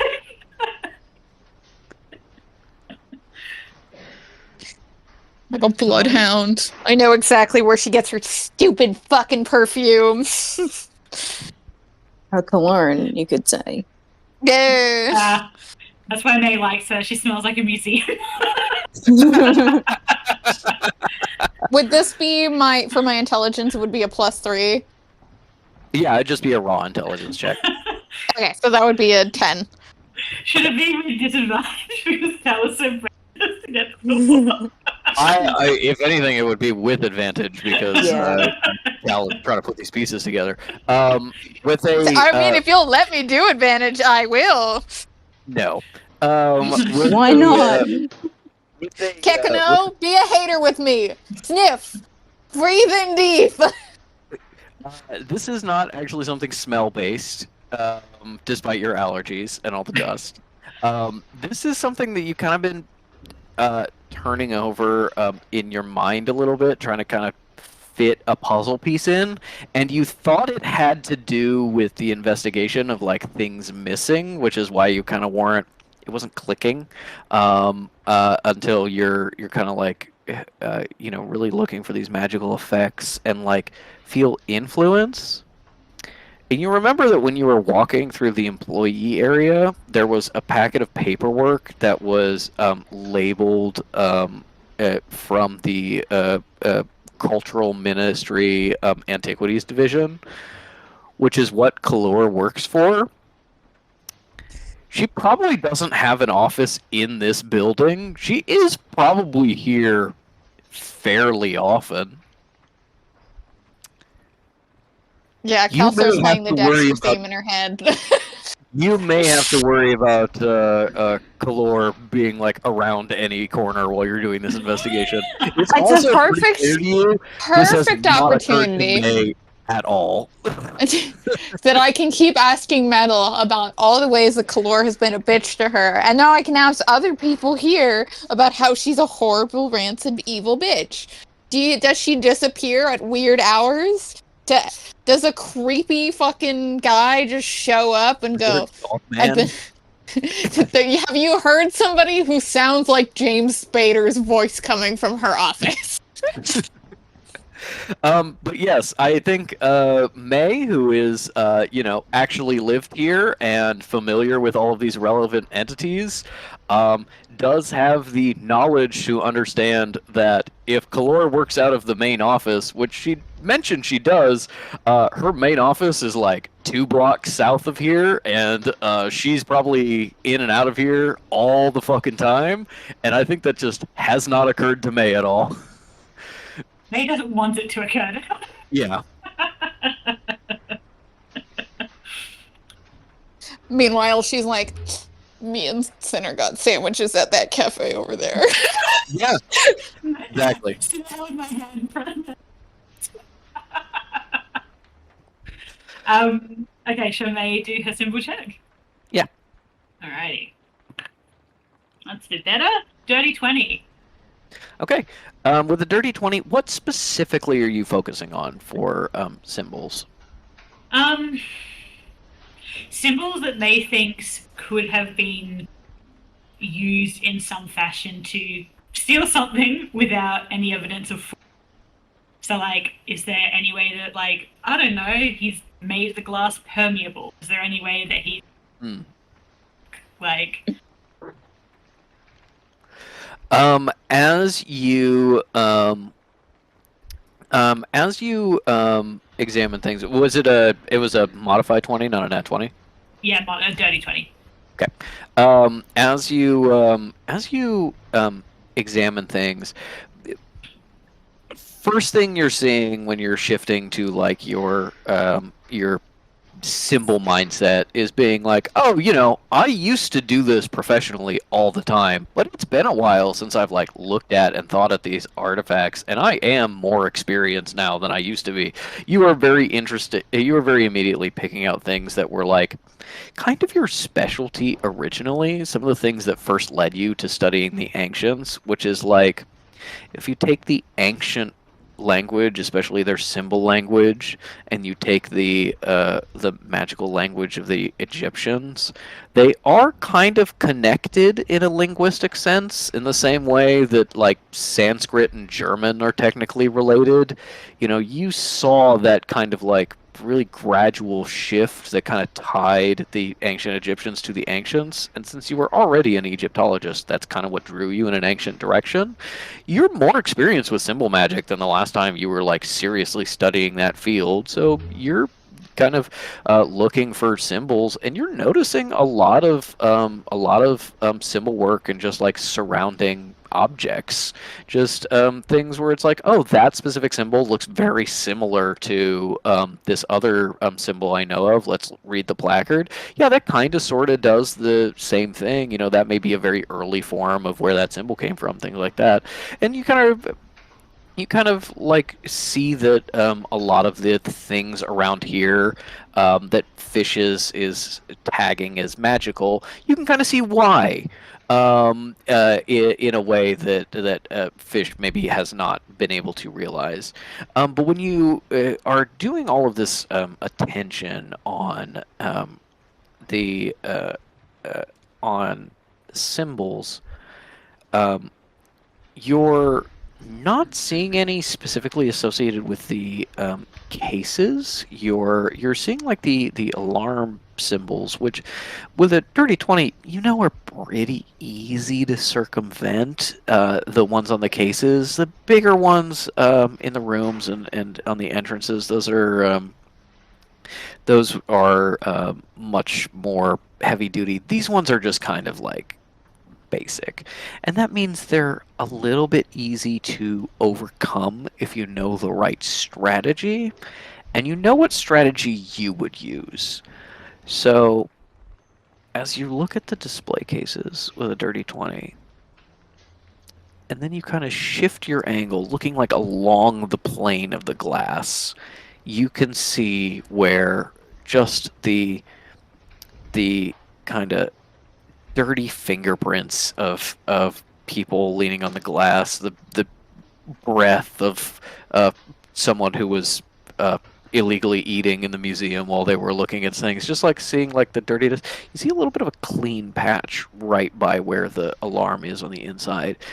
The way you would handle this is you would make you would use cancellation symbols to make a little object, even just like a little rock or something. If you unlocked the case while holding that up near the lock, you would be able to keep the alarm from going off. That's not like super secret knowledge that it would take an expert. It's not something you would consider Kitsune knowing from your from having spoken to him before. Kitsune does kind of seem like a smash the case open kind of guy, Yeah. if you had to guess. But as you're examining really closely, you also, I believe, may, if I'm remembering correctly, let me just double check this.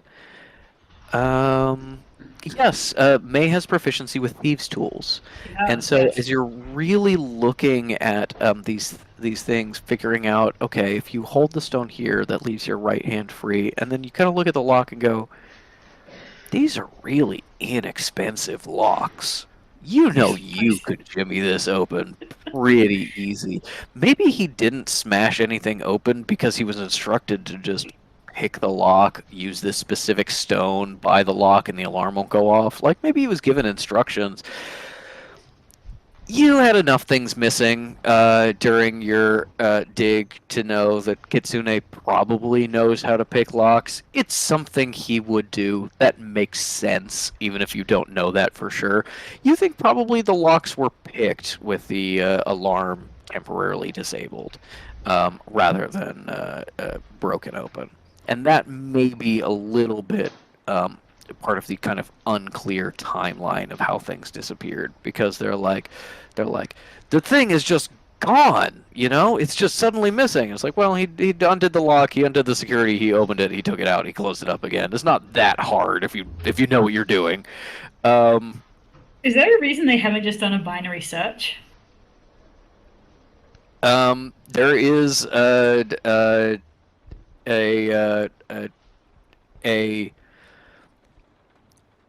if you wanted to ask somebody why they hadn't done that, I would say what we did is we noticed things were we noticed something was missing, and then we said, well, that's probably being cleaned. And then we talked to the conservation, and they're like, no, we don't have it. And they were like, oh no. And then we just kind of searched the rest of the gallery and the surrounding galleries and found other things missing. I think if you asked, you wouldn't even found that they had been like, we did an in-depth search of the entire display museum top to bottom and found out what was missing. They were just like, this area seems to have missing things. Therefore, with that, yeah, you think that physical access was how he got in, and that still doesn't solve the question of like how he got into the building, but it is kind of a simpler solution than probably they were expecting you to find. From experience, museum locks are designed to be annoying to open and cheap enough that you can buy several thousand without stretching your budget.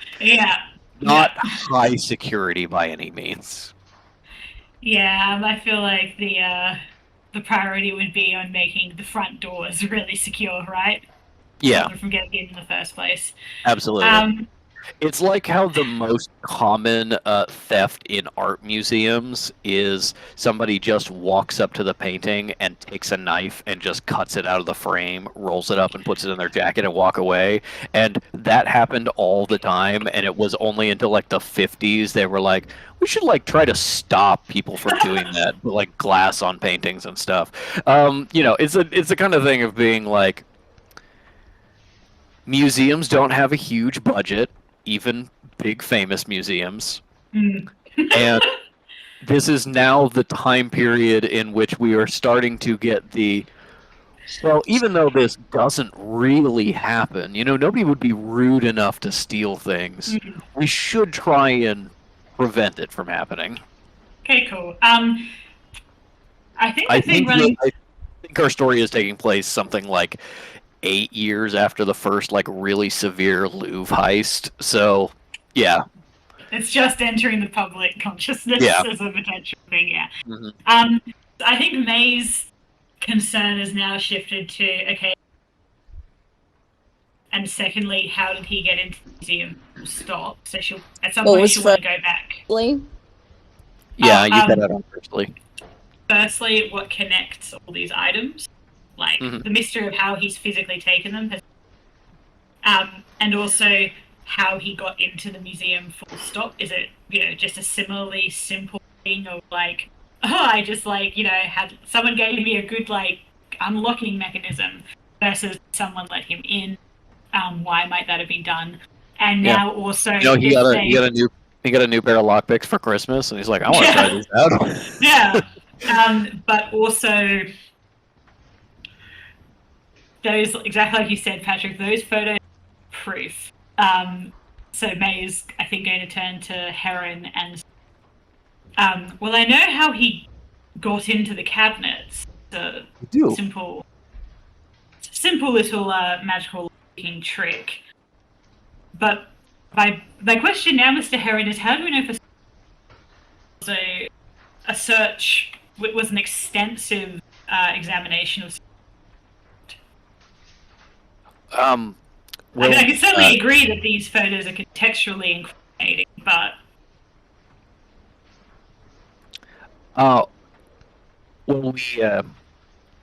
That is to say that I was not originally in charge of the investigation into this break-in. This was actually forwarded by one of our colleagues in the Maharu. It's a Sir Eldritch who was originally hunting this Kitsune person. He came forward with some evidence saying that he had found magical traces of something that Mr. Kitsune had done to enter the museum, to my understanding, and that he was familiar with this magic enough to recognize it as this man. And then when we went through the security, we found him examining the things he would later steal. The problem is, and the reason that I've come to you for help is, as much as this it sort of pains me to say, and as a bit frightening, in fact, Sir Eldritch is missing. The last update we had from Sir Eldritch, who's of course a very senior member of the Maharu, and sits on the Duat Council. He was hunting this Kitsune person, and said he was getting very close, and then we didn't hear from him anymore, and we've been looking for him as well. One of the reasons that we were so desperate to bring you in and get this solved is, of course, the items missing are very important, but also the mystery of where our sort of brother is, and what he's got up to. That's really the key, at least to me and to the other members. Has May heard of Mr. Eldritch? What a name! That's really funny. Sir Eldridge is. Sir Eldritch, sorry. Sir Eldridge is someone who you heard the last time you were in England when you visited with Sinner. You heard was sponsoring some digs, sort of an amateur Egyptologist, second son of the Earl of Chesterbridge, somebody very important and more importantly wealthy, who could fund these kind of things, and he was kind of like the first time you were like, yeah, I'm a famous Egyptologist, you should pay me. And he was like, excellent. Have you heard about our Lord and Savior, the Maharu? And you were like, no? Who's that? He was one of your failed attempts to kind of get a new dig going in Egypt, that kind of came to nothing because of how Maharu poisoned everyone is, how kind of all the money and attention is going to them, and why you eventually settled in Sudan instead. You didn't know he was like a very high up member of the Maharu necessarily. You knew he was involved. You didn't know he was, by reports, very important.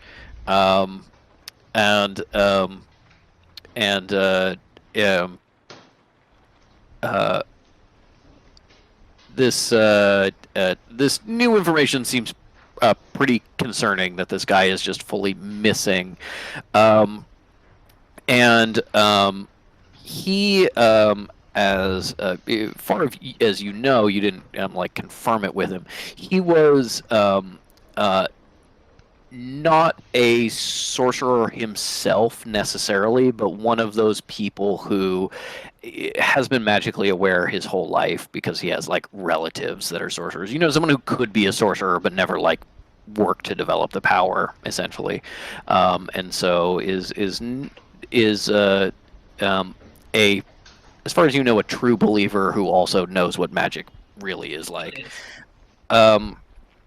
But yes, him missing is pretty concerning, but that also you realize dead ends a lot of your questions, because it's well, our lead investigator, it seems like, the person we have internally to deal with these problems, was on the trail of something, and now he's gone, and that means any of the like evidence or theories he has are gone with him. You realize that like I think you realize that like finding out why Kitsune is a suspect is going to be part of the mystery, because that's information that is seemingly just kind of lost.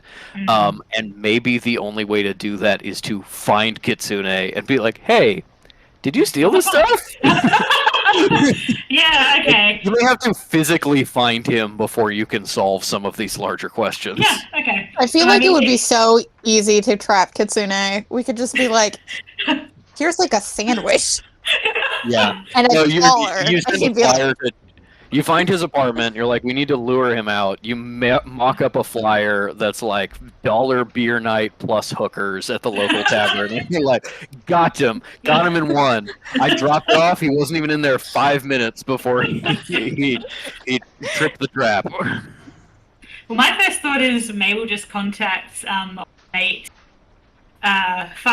Demon Face and be like, I need to. Well, actually, she'll ask the Maharu for some money to do that first. But I'll come absolutely. to that after. The Mammon and Sons are primarily information dealers. You can absolutely be like, I need to hunt down this guy, and they can try and find him for you.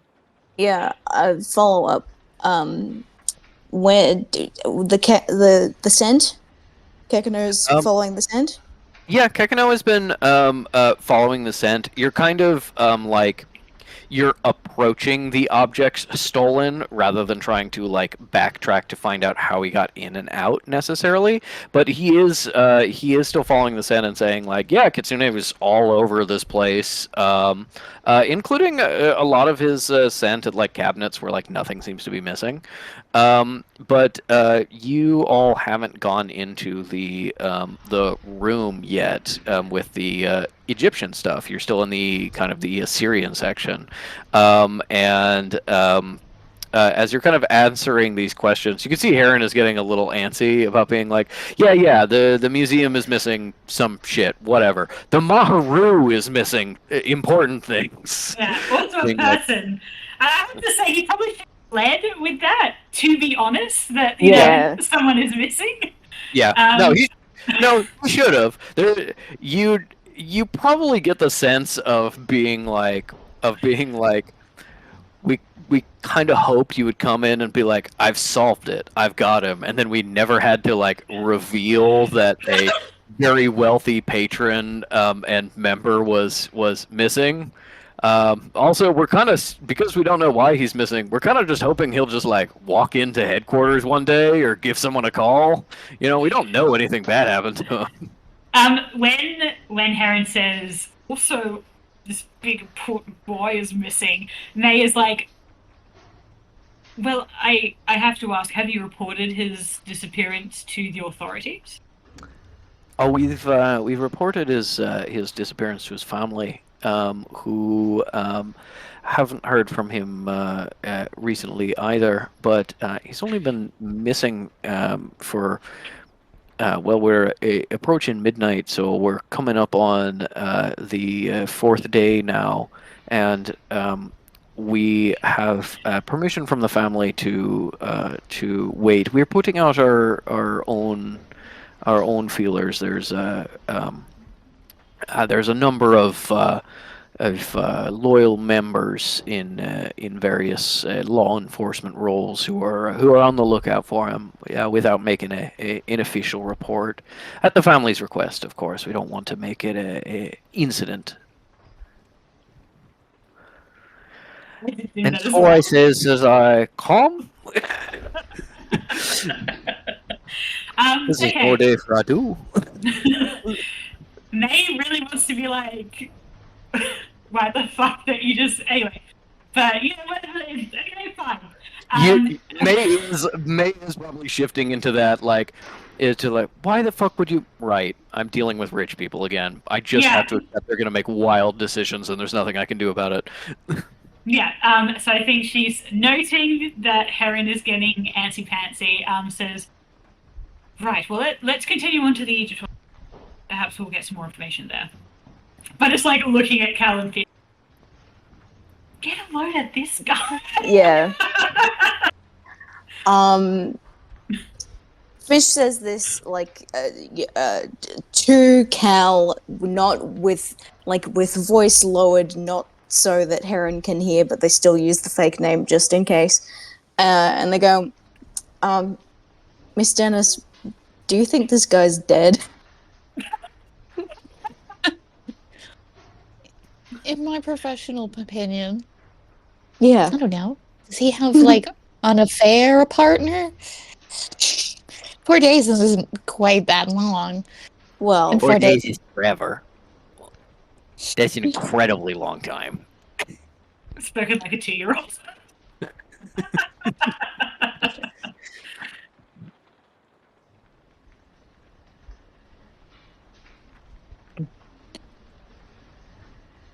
Cal goes, what? Does, I'm sorry, I'm blanking on his name, but does he have a wife, children? Yeah, Sir Eldridge has a wife of about 4 years now, and there is a young one on the way, who I believe Turns to they're Fish. Definitely affair. yeah, no, they're like, yeah, fair. That's what it is. Could be dead from the affair. This is obviously like Soda voice to Fish. Could be dead from the affair, but definitely an affair. Yeah. May's like, well, don't you worry. I'm sure we'll find him before one around. The others. Yeah, you're like, we're going to find him as soon as Heron turns his back.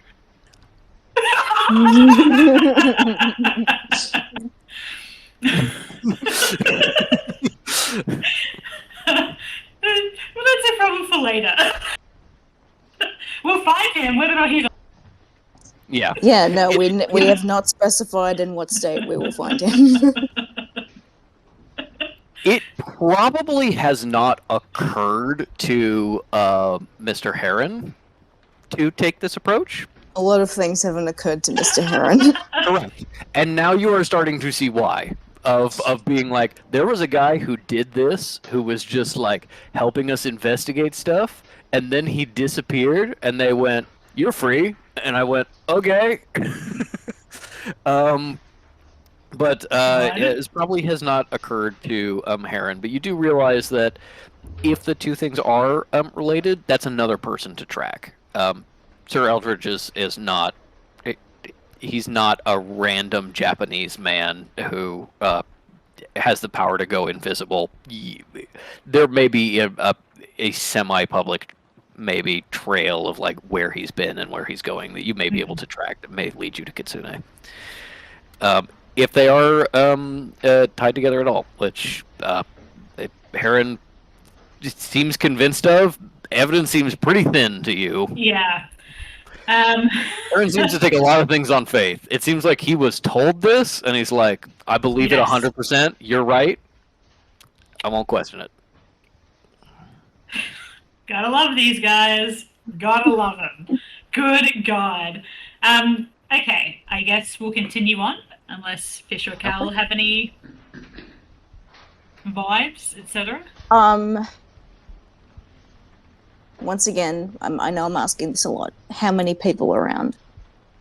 I think you see that there has not been like there was a staff member like leaving 10 minutes ago that you walked past in a gallery. Other than you guys, Heron, and the assistant, who honestly at this point is like paying more attention to Kekino than like the mystery of what's going on, because nobody's sent him off to go like grab somebody or file paperwork or do something else. That's it. You guys are pretty alone. It's pretty isolated here. This is a big building with a lot of rooms, and it's closed. Okay, I would like to make a roll at this time. Then the way that the roll is will then determine how I play it. Okay. So you want to not choose what you're rolling until after you No, roll it? no. That's not how that works. It's a deception roll, but Okay. I want to know. That's fair. Okay. Yes, thank you. Yes. 21. Mm-hmm. Fish, like, kind of squints. Eldritch Sight is still on. Yep. Squints and, like, looks around, like, sees is there another corner going around the other way? So the layout of this place right now is that the Assyrian Room is kind of a crossroads. There's a lot of like traffic flow. You can just keep going past Okay. Egypt and run into more stuff. Egypt itself is like it's one of the main rooms. So even though it is kind of like its own room that is somewhat isolated, there is like an exit and an entrance right through each other. Like you could walk through the room into the rest of the museum very, very quickly. Okay. Fish is like, just not making a big deal out of it, but it's like, I think I may have spotted something. I'm just going to keep going down this way, but I'll come back. I'll double back around and meet you in. They're not talking to Heron. They're talking to their friends. Yeah, May is like, And cool and the last thing that they do is like they put their hand on May's shoulder and like then look up at the painting, not the painting, the photo of fucking Carter at the tomb, and and they say my reaction when I saw the photo for the first time. That's the guy. Let me look at the photo actually before I respond to this. Fish goes. Me also. I'm like, hold on. He Fish looks like you he looks were, like a slightly doughier Walt Disney. That's exactly what I was going to say. You were going to marry Walt Disney. Weak ass chin, May. I mean, you guys are surprised. May notoriously likes men who look chopped in one way or another. Yeah, but I What was May thinking thinks more she one way deserves. than the other. I'm wondering whether May like makes a sassy. Yeah, you're telling me. I think he says and Say kinder man again. than he was.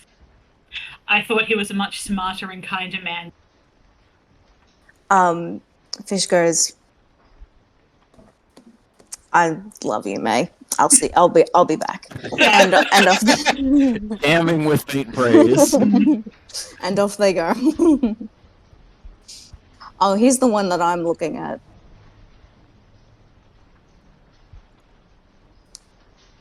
Yeah, Fish goes off. Basically, they're doing a Jax. Fill me in later. Yeah. The guy and gal on the left are actually also people that May would have known in Mooney's photo. This is the guy who funded the expedition and therefore is like the second discoverer, and that's his daughter, who was apparently pretty cool in real life. The actual Does May know the inevitably unnamed black guy in ink I photo? was gonna. I have. So that was also going to be one of Fish's potential questions. Like, what was his name? But I didn't. But it's probably not fucking recorded, so who can say? Yeah. This photo I posted is the actual one that's on the exhibit, which is a famous but staged photo. Of course. Yeah. Ellie, we don't hate you. We hate the fictional. We hate the fictionalized Howard Carter that exists for our story. Yeah. For a historical guy, actual Howard Carter was okay. Lots of shitty stuff, lots of good stuff. Inevitably. Okay, so, the letters, not with an AY. No, I thought that one was funny. Okay, the letters, no, an AY. Yeah, and I do think Tom Hanks is handsome, so that tracks. Yeah, no, that's true. God, Emma Thompson is beautiful. She is. Well, yes. As you as Fish walks off, lying to their friends, like they're not going to steal something. Kekano's staying, by the way, Yeah. to be useful. Yeah. That's just what I was going to ask. As you wander off, Heron clearly like sees you leaving and is like, oh, must be looking for clues. As you enter the what was formerly the Egypt wing, there is a big logo of the Maharu on the banner. Clearly, they're sponsoring this. It's kind of like an outreach thing. And you enter the Egyptian room for the first time in quite a long time.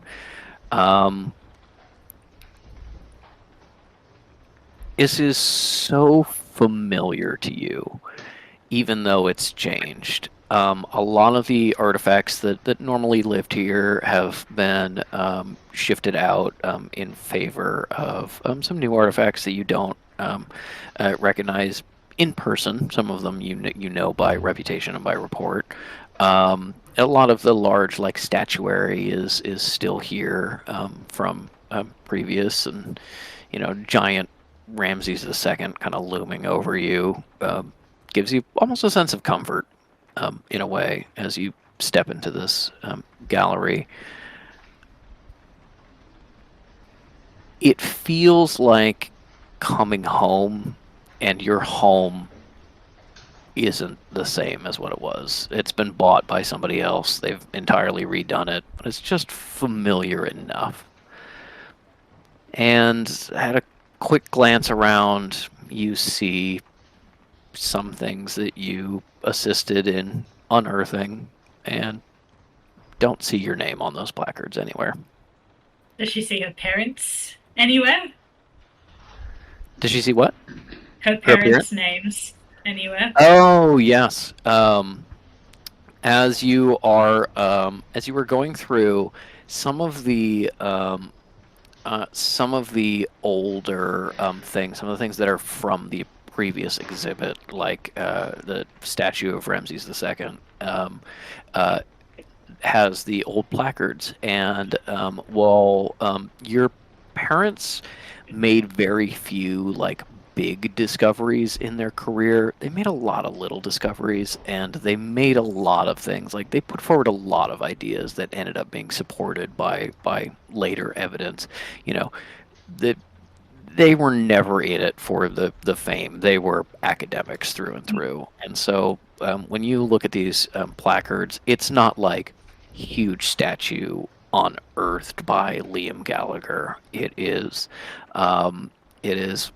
huge statue found here by this archaeologist with special thanks to Liam Gallagher, respected archaeologist. Like you see little like touches of your parents everywhere, but very clearly not in any of the Maharu stuff. Any of those things that are even some of them are a little too modern, discovered too recently to have your parents' touches on them.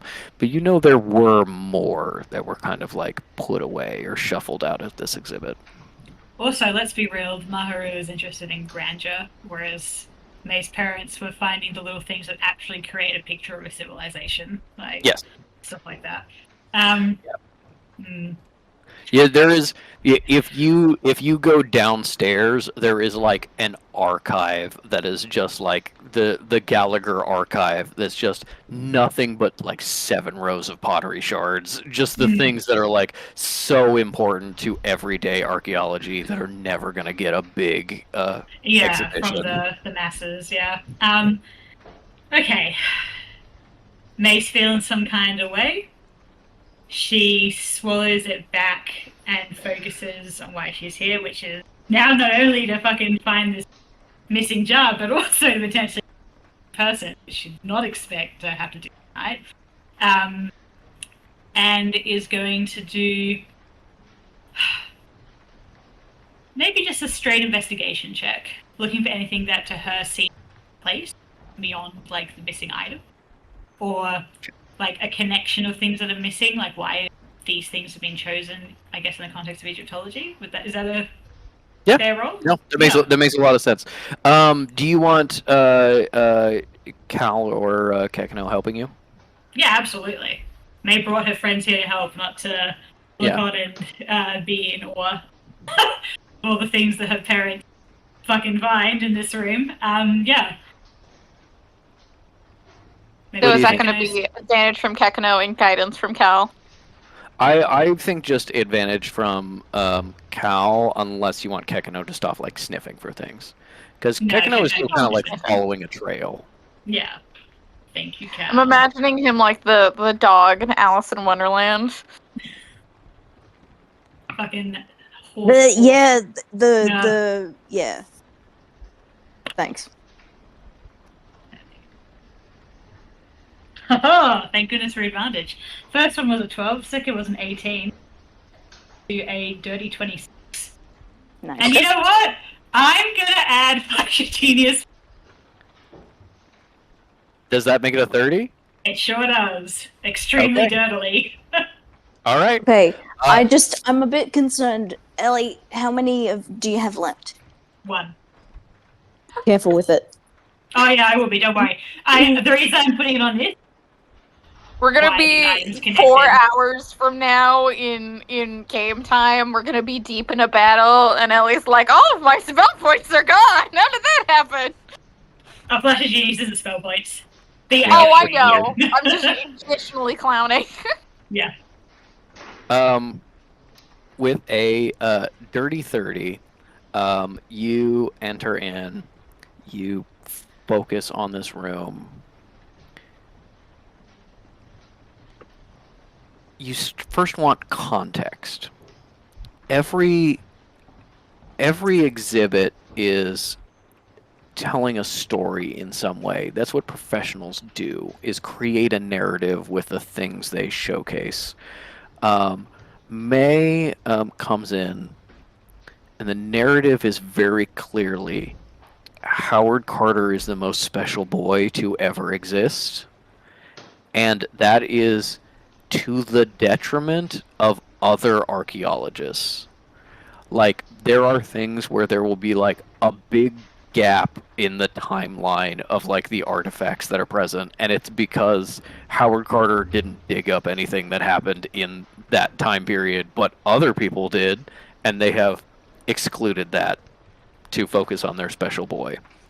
This is a bad exhibit. This is just like really like the artifacts are nice and good quality. This is a bad exhibit. And as you're first trying to understand this kind of like context, this flow of the place, you start looking around, you start looking at the various placards. You can't put placards and not give information about the object. That's not what placards are for. And for exhibitions, that usually includes who owns them. There is a lot of things in this room that are like on loan from anonymous collector. Like, there is a lot of things here that are not properly labeled as coming from collections that are known about. Maybe that's a way of laundering that they're kind of like all in the Maharu's collection. Maybe it's something else. You're not 100% sure, but that is very weird. And the like quality difference just walking from the Assyrian section into this new exhibition, the drop in quality, you know instantly that they like fucking had a high-level Maharu person like put this together. There was nobody involved in the museum. Your parents' friends weren't involved. No one who does this professionally would put out work this low quality. Dr. Pyleoffer was not involved in this at all. In getting this all together, it's not good. Metal is getting the talking to of a fucking lifetime about the horrible exhibit in the. I mean, in the upstairs. honestly, that is probably a good chunk of the conversation about like, hi, I'm here from the Maharu to do an investigation, and he's like, I'm just gonna fucking lay into you. Spot someone at the shops like increasing the price on milk, and he's like, I'm gonna fucking kill you. And the person's like, I don't have anything to do with increasing the price of milk. I'm just here. I'm checking the work to signs. check I out. don't determine the price. Your problem is capitalism, not me. With a dirty 30, you also immediately realize something is wrong, and Kekino confirms it for you, because Kekino spends a lot of time sniffing for where Kitsune is, and very little time sniffing in the rest of the room. You notice that's reflected in the items that are missing. When you enter this large gallery and look immediately to your left, that case has 2 items missing. As if someone walked in and grabbed the first thing they saw. The Canopic jar is on the other side of the gallery. And now that you see this all physically, you realize that everything was stolen in one specific area, just around this doorway of the Assyrian and the Egyptian section. The list is even misleading, because the stuff that is stolen that is Egyptian is just inside the door, except for this jar. And as you look around, as you follow Kekino barely pauses at it. When you ask him, he goes, "Oh yeah, Kitsune, it smells not very strong here. I think he thought this room was boring. He just kind of walked through and then he walked out." Doesn't seem like he paused at the Canopic jars really for longer than it took for that photo to be taken. You walk up to this display case and see these jars.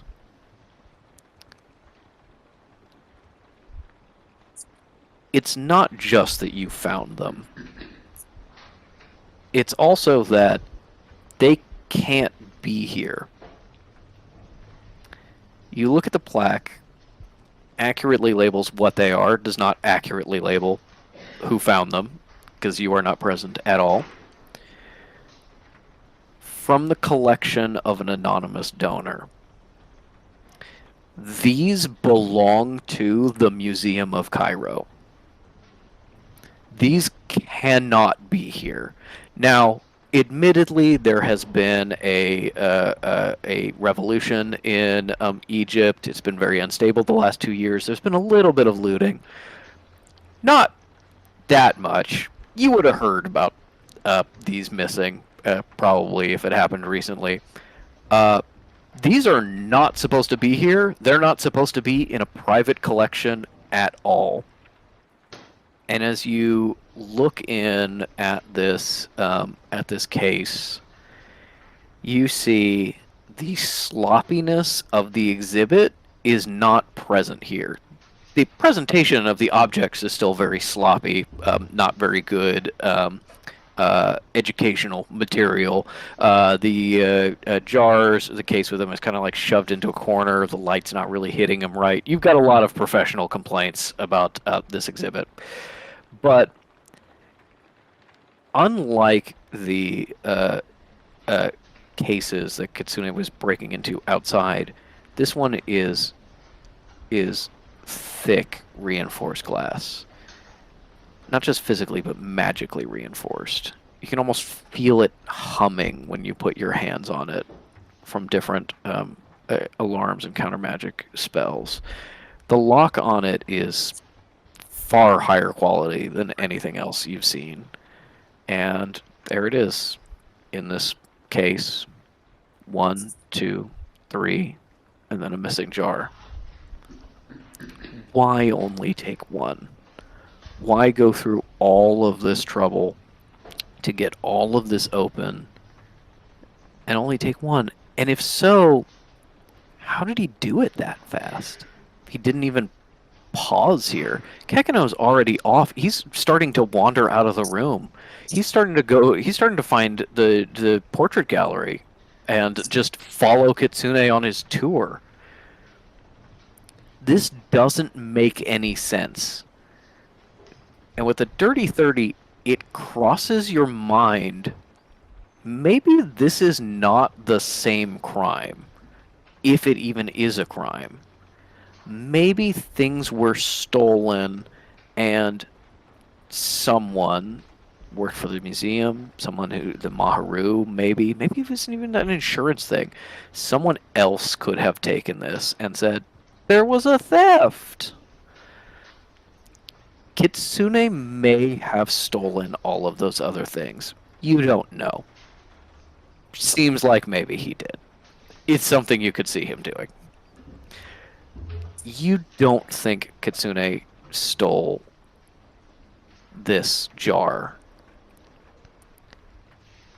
And as you're sitting there and looking at it, I think you're remembering the stick. And if you would be okay with it, dipping into a little bit of a flashback. Ooh, sure, I'll allow it. Does this mean I get full flash of genius in this flashback? Because it's no, I didn't have it then with my talk. You didn't have flash of genius when this happened.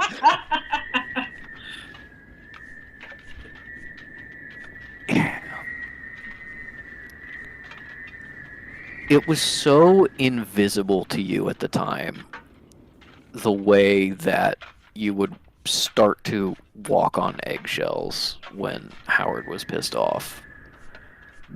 And things didn't go his way.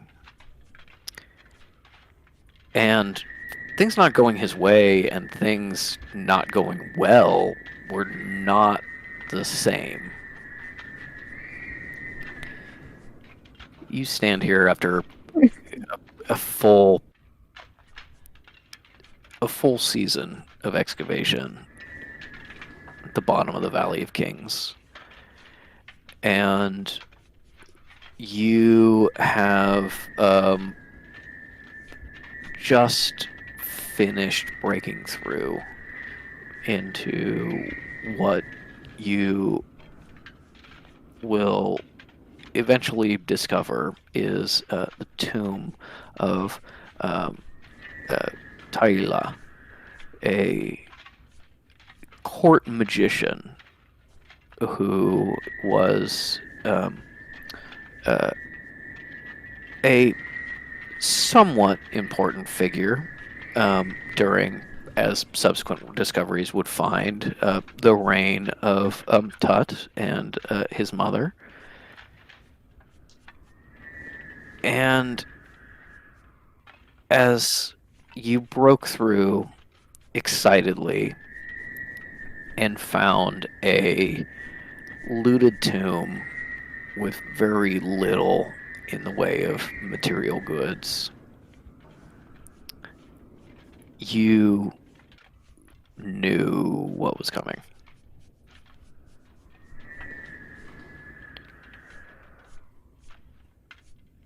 Well, I guess we're done.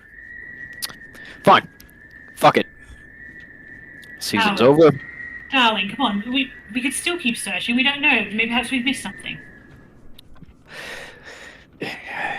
Mate, this season is over.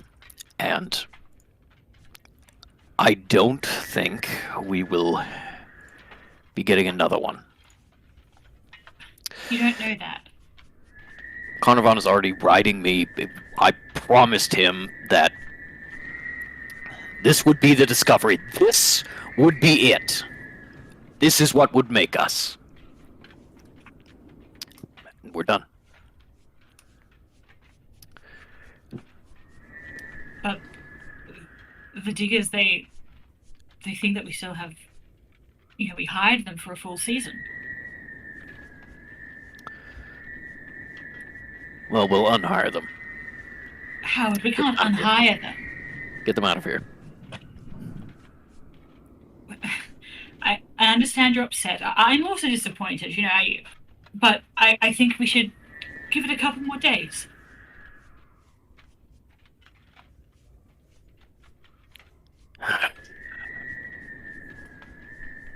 Fine. May puts her hand on his arm.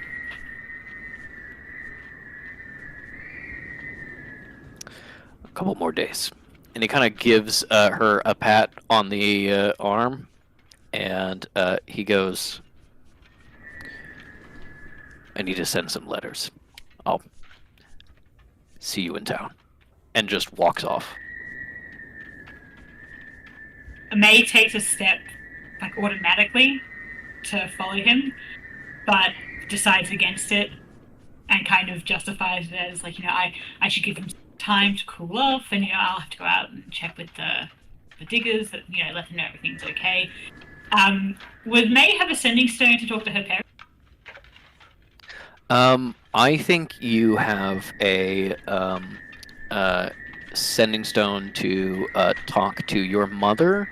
Your father is rather sick at this point. Knowing that he's rather sick at this point, May takes the stone out, considers calling, and then is like, no, I don't want to stress them out. It's fine. It's fine. Puts it back, and takes in the tomb that they're standing in. To desperately kind of, is there anything I've missed? Anything that can make this better? As you walk back in to the tomb, you don't think it's that bad. I mean, there have been tombs where things have been looted before, and things have been missing. It's gotten bad. Howard kept promising the big one, that he finally found the tomb. And well, your parents would have seen a lot to like in this I tomb. was literally about to say that they would have found so many things. And May's definitely thinking but these things could be building into a larger theory that we're working on at the moment. And yeah, she's trying to construct a way to Howard is oh no, you're right, this will make something out of this. As you duck in, there's very little grave goods all being looted, but beautiful art, fairly well preserved, and an extensive hieroglyphic record carved into the walls. Through the little hole that's been made in the false wall into the burial chamber, there's a very simple sarcophagus. Lid has already been leveraged off. No gold, precious gemstones, nothing valuable left, and maybe maybe the mummy itself is a good find, but as Howard yelled when you suggested it, mummies are a dozen for 6 pence. What are they going to do? Grind it up for paint? It's not worth anything. And a set of canopic jars that are boring. No figural heads, just very basic ceramic vessels in a fairly simple box containing them. Does May, with whatever her stats at the time, can she do an investigation on those jars to see if there's maybe something she missed there? As you focus on this one thing, the only thing in here that maybe Howard could be convinced to like. You two have had setbacks before, and he was always able to spin things. Insignificant tools would become the find of the century in his lips as he spoke back in London, gave his presentations. This may be something he could focus on. This may be the thing. And as you very gently pull out one of the jars, careful to make sure it doesn't catch on anything, it's not stuck, you lift it up and notice very intricate carvings on it. It's white on white, almost invisible. But it looks like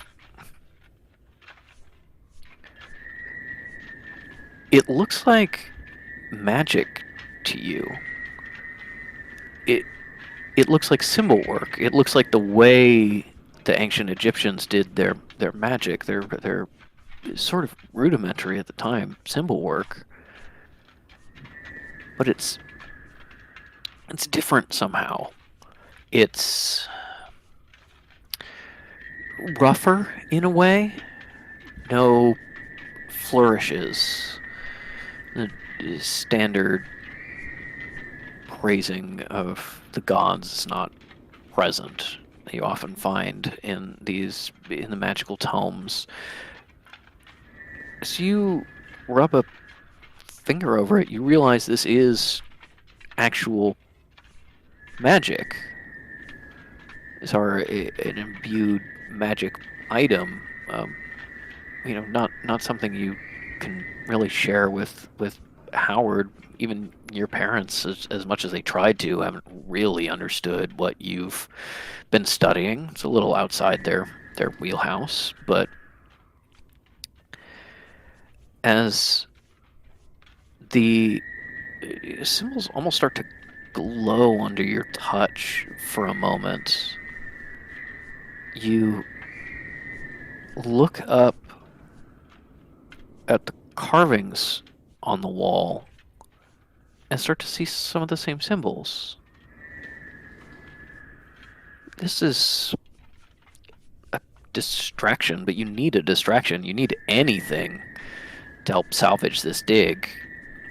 And you're curious. It's not just that. You're your parents' daughter. You always need to solve the mystery. So you start reading.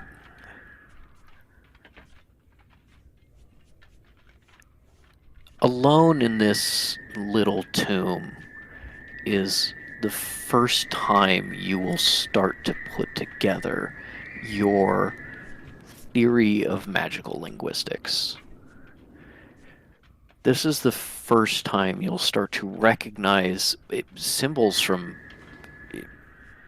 old texts about the ancients that you would read just over breaks between digs, getting a chance at school to try to teach yourself a bit of magic. This is the first time you would see really solid evidence of that semantic drift, and further, the first time you'd really see evidence of the way that the Egyptians thought about magic, used magic, the sort of rudimentary way before they started involving all of the religious aspects, before the calls to the gods, before the ritual, the ceremonial.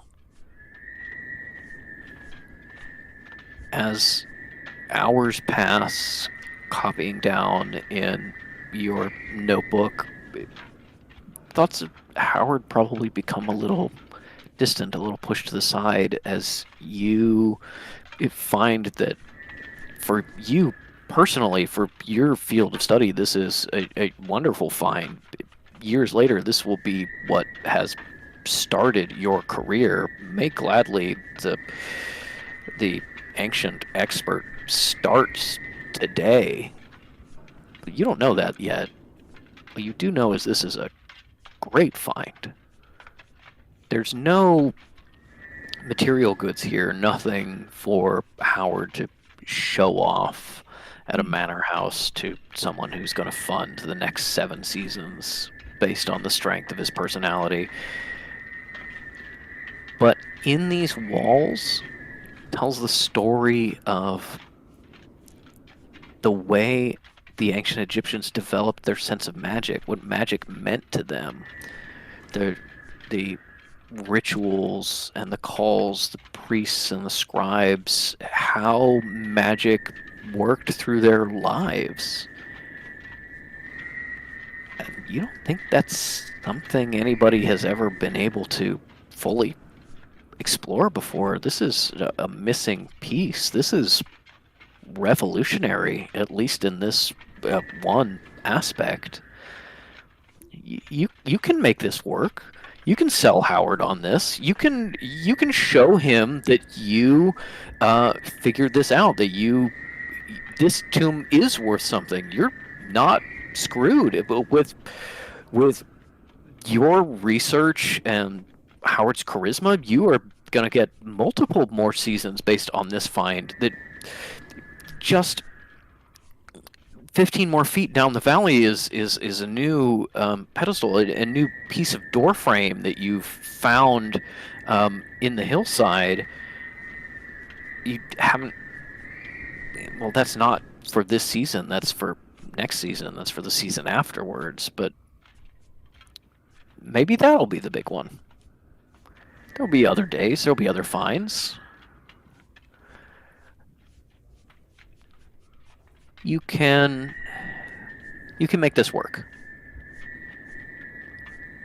And so, stepping out back into the desert, seeing the crew start to finish up for the day. I haven't told them yet that they're fired, but maybe they won't be. Save them too. May puts on. Oh, no. I was going to say, you start hiking back to town. And they'll be putting on like her most optimistic face, acting like nothing's wrong for the crew, and is really genuinely excited to show Howard the find and be like, "I've solved it. We're going to be okay."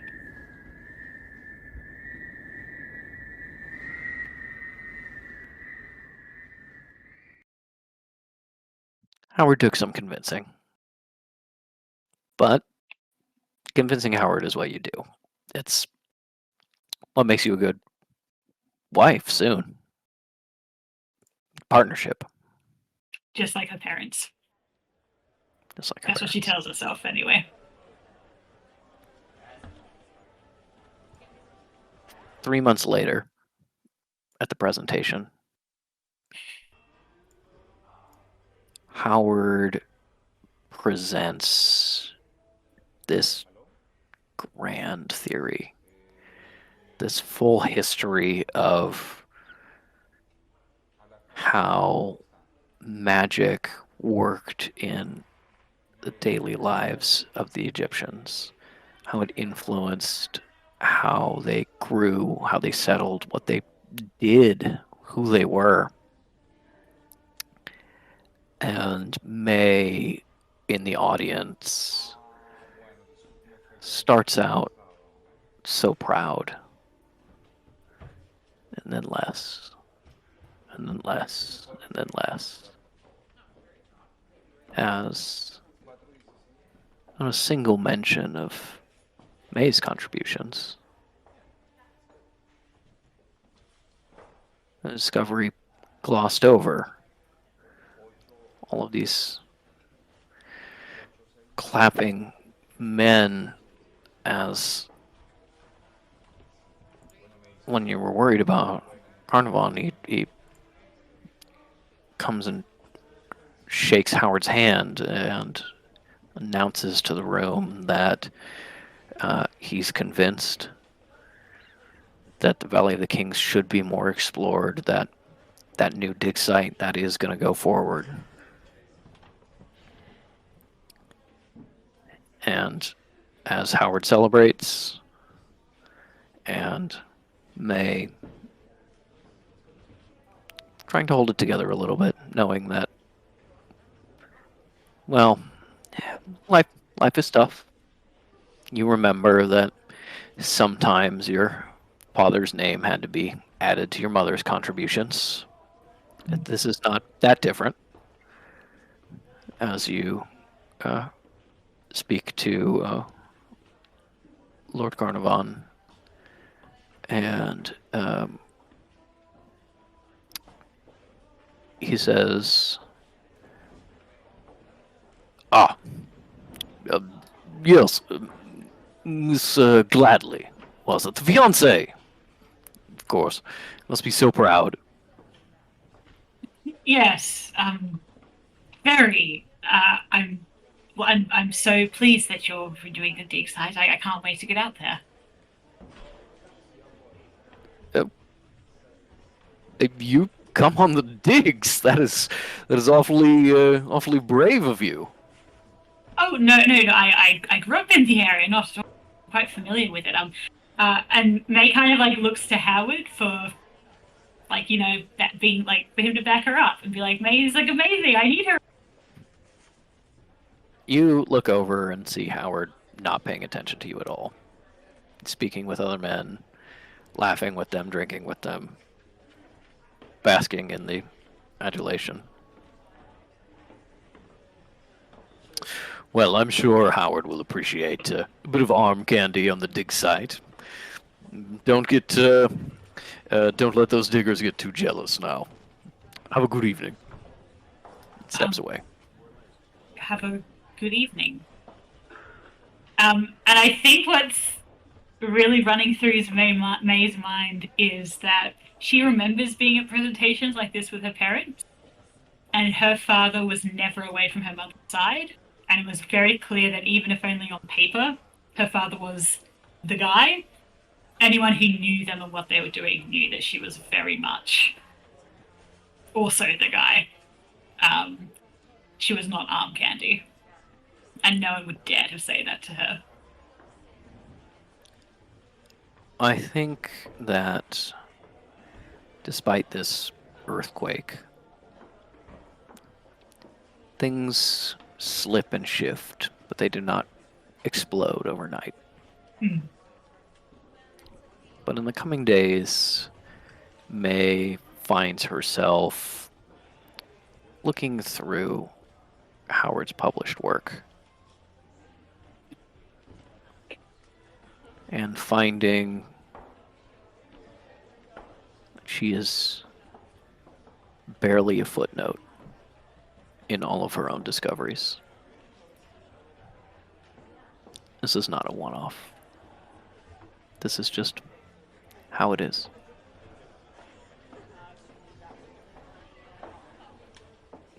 May and Howard separate. Glass is thrown.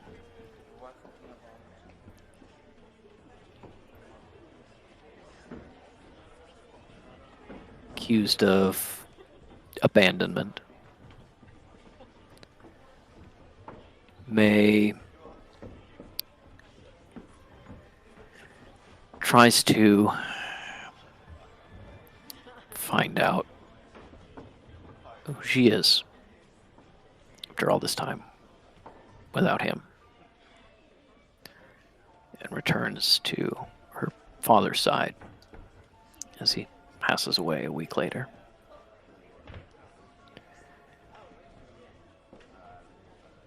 It takes 3 dig seasons to open up the new tomb, until King Tut is found, until Howard Carter is a household name.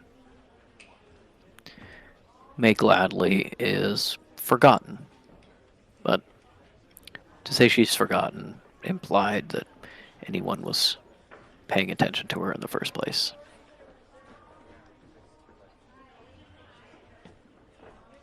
So there was a new May Gladly.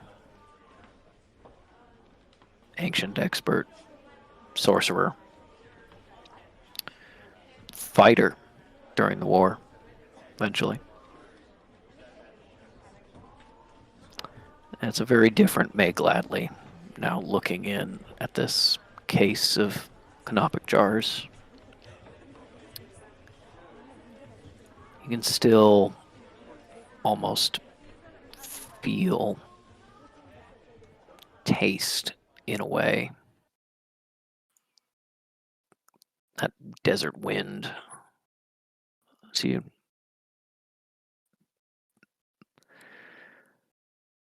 you looked at those carvings for the first time, and your life changed.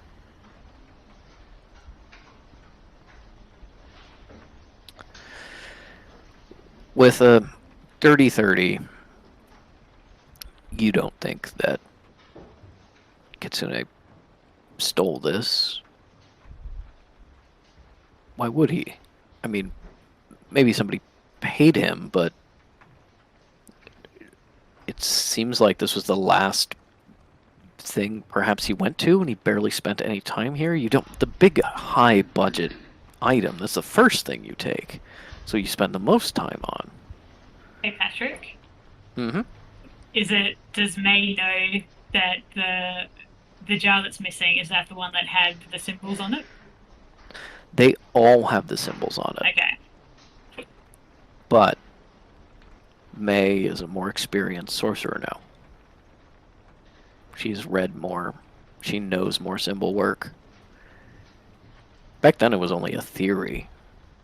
Now she can look at these and understand what that magic is.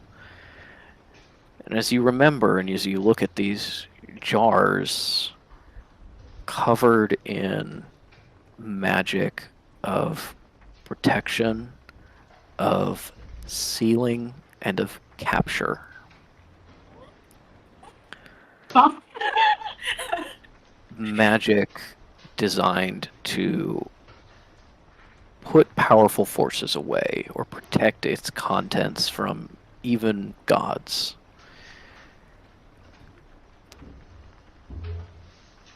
You, of course, needed to protect the viscera so that it survived with the pharaoh, with the magi, and crossed into the Duat. And if you were a powerful mage, you made extra sure.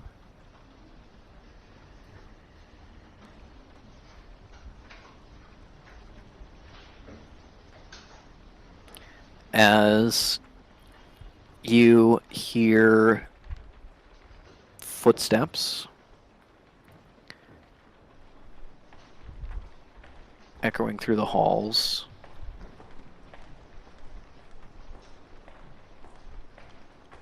Metal coming around the corner and peeking in. Oh, I found you. Everything okay? Where's Fish? Oh, they thought they saw something. Yes, everything is okay. How was your chat with Professor Philover? And she turns and looks at Heron, who's kind of watching from a distance, and then kind of like shifts her body so her back is to him, and he can't like read her lips. It's like, he really doesn't like the Maharu. He was very, very angry at the Maharu. It was a lot. Eventually, I think we were able to kind of get to a good place. We talked a little bit about the Gallaghers, and he was really uh, uh, he seemed really fond of them. He's kind of a brusque guy, I would say, but he seemed very fond of them, and Yes. he asked after you. Um, uh, Apparently he was surprised when you sort of stopped coming to the museum and weren't contributing as much. He was wondering what happened to you, and it seems like he perhaps misses you just a little bit. But I don't know. Well, that's nice to hear, and I'm not surprised about his feelings about our friends at all. I'm glad to hear it, actually. Yeah, he kept complaining about how chaotic it was, things getting moved around and shifted, and their really stringent security requirements. For this thing, actually, the jars, it's I don't know. Well, did you figure anything out? Are we? I think so, but what did he say about the jars, Metal? Oh, just that he was saying there was a big to-do about them, that they had to be extra protected because they were really fragile, and there was some concern. They wouldn't let any of his people work on it. They had to bring in their own Maharu people, apparently, to make sure it was all set up and locked down. Not really sure why. I wouldn't be sure why either, but I might have an idea. But let's keep it. We can discuss later. Interesting. Mr. Heron. Yes. I hope you don't mind, but I think I need to have a brief word with Dr. Pillover. Professor Pillover. This is Professor, isn't it, Patrick? It would be doctor at this point, because he is entirely retired from teaching.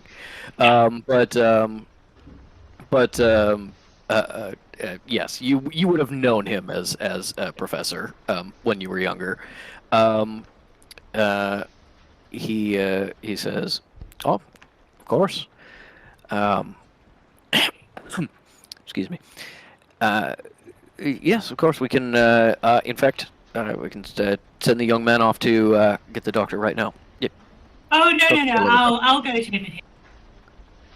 I think perhaps this is a situation that requires some tact. You know how funny the academics can be. Yeah. Dr. Pillower especially is a bit of a rough one, but seems like a good man underneath it all. I think May likes Heron a little bit. She would consider that great. I think she says to Cal and Metal, I think perhaps this is I should see him by myself. Maybe you could catch up with Fish. Where have they gotten off to, and see what they've discovered. I would actually like to take a moment and do some rolls about what Fish is doing. I mean, maybe unless have strong feelings about doing something with Cat. No. What's Fish's shenanigans? What are they doing the equivalent of? This does not belong in a museum. I think whatever Fish is doing is going to determine whether May is like, okay, I need to go talk to this guy, and then an alarm goes off. Yeah.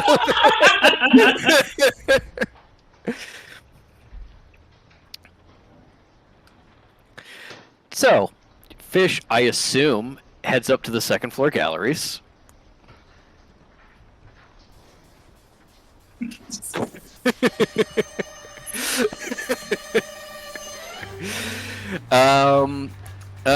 Yeah, so,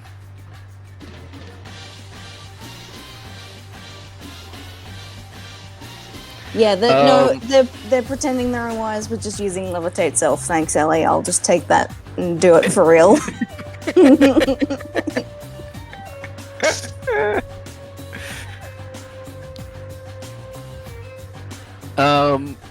Then as you are exploring the upper floors, you're a little bit closer to the roof. The rain is pounding a little harder that you can hear. You enter the South Pacific Wing, and Yes. using your little pamphlet, start looking at some items. Yeah, what's here? Well, there is a number of photographs and paintings, kind of more than you saw in kind of the ancient history stuff, but that makes sense. As you see a lot of photos of kind of like, not like actual first contact, but a lot of early posed photographs with various groups from different iwi when the colonization was very, very young. Mm. As you get a little deeper, find some of the newer acquisitions. There is a short area that is on the Maori Wars. There are a few displays that are spears and war clubs, and a recreation of a traditional garb for male warriors. And as you get through that, you get to the new stuff, new things that are coming on, including, I think, the thing that really caught your eye, which was a burial shroud. The fish Which was is wearing their hair loose, and now they not- tie it up tight in a bun. Not Like business mode. not something that should ever be in a museum. Yeah. Yeah. So they just gather it up, like doing a Mulan, basically, you know? Mhm. Yep. And they're like, yes, this is the one. Here we go. That's not meant to be there. Okay.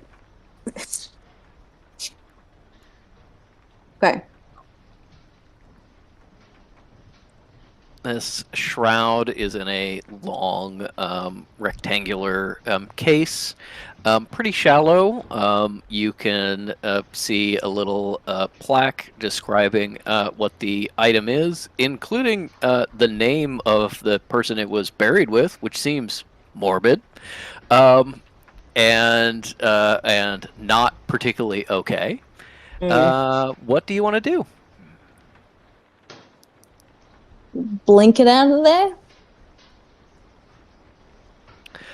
You could certainly try, although you do know that when you fail blink, it pushes you into the closest space that will fit you, which does mean if you fuck up, you will be in the display case with the shroud.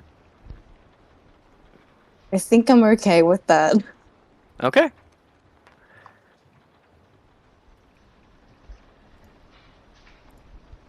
All right. Roll a d20 at the end of your turns for the duration of the spell. Mm-hmm. On a roll of 11 or higher, you vanish from your current plane of existence and appear in the ethereal plane. I'll just do that now, thank you. Mm-hmm. 14. You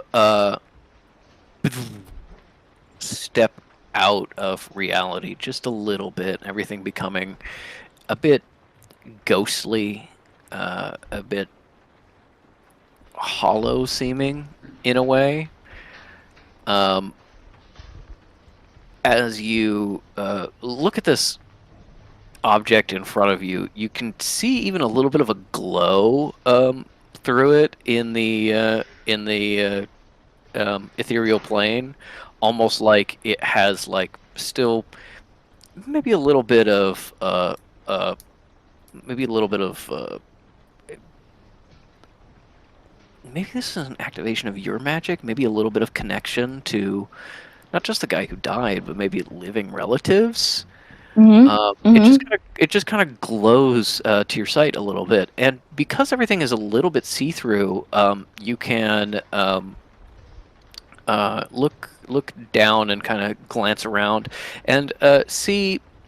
It's more kind of like the movement of shadows than actually seeing them, but you can see where your friends are. One Okay. floor down and several rooms away, but you can see them exploring. Kekano is definitely brighter than the others in your view with your connection to him. And go ahead and roll another d20 for me. Thank you. Great to like have like connection pieces of connection from looking at the shroud itself, because like Fish is like, I'm gonna like find the family and return it to them, and yeah. Mm-hmm. And I think maybe this doesn't occur to Fish at the time. This is kind of like a way that your power is continually kind of growing and developing. That this thing that you really had to concentrate to be able to do is now more automatic. 12. Okay. With a 12, you are able to control yourself well enough to swing, blink back in, blink back out. You are still in the ethereal. You are now holding this shroud.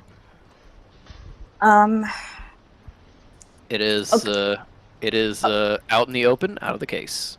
Okay, unfortunately, there really is the best way to do it is just to wrap it as nicely as we can and put it in the jacket in the dimensional pocket if it'll fit. Yeah. I think that you are able to fit it into the dimensional pocket. You're very careful. You kind of have to go slow. Yeah. Honestly, getting here, I don't mind like losing time on that, because I would rather lose time on that. Getting here has not been like that long. Most of this time you've been away from the others is just kind of like very carefully putting it in and making sure that it is totally okay. And then Blink is still active, so if you want to save some time, you can just boop down through the floor beneath you to the lower level and start heading back. Yeah, just let's go through the floor. Okay, give me a d20 roll. Nat 20. Okay. Yeah. You once again jump back into the material plane, end up clipping through the floor into the floor below. You're falling. You're going to hit really bad because it's like a 20-foot fall, and then Blink goes back on. You just gently settle down and hit the ground. Feels almost a little bit spongy in the ethereal plane. And then, yeah, if you don't want Blink to be active anymore, you can just click it off. And we're deactivating that. Fish, then like, just in whatever room golden. that they've appeared, they're like looking around and they've like rubbed their eyes a little bit so they're red, and they come back round, and once they run into their friends, they're just going to be like, yeah, I was following some traces of magic, but it turned out to be unrelated. Yeah, I was exploring the theory about whether Kitsune got up to the roof and escaped via helicopter. I think no.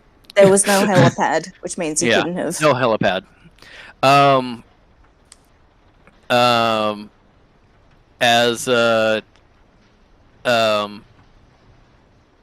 As you start to head back to the others, it's warm in here, which is weird.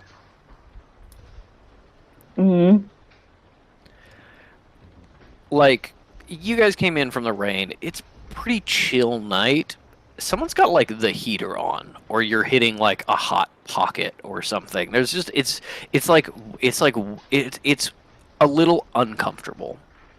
That doesn't sound right for a museum. They're supposed to be cold, aren't Yeah. they? Or, you know, highly temperature controlled. Yeah, Uh, variability is the enemy of museums. Yeah. Yes, that's very suspicious. Fish doesn't like it. You want to do something about it? Yeah, what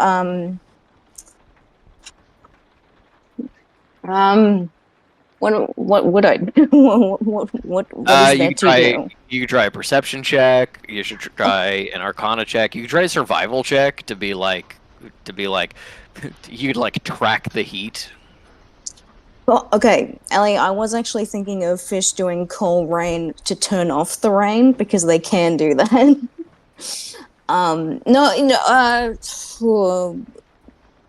Survival or perception, one of those two.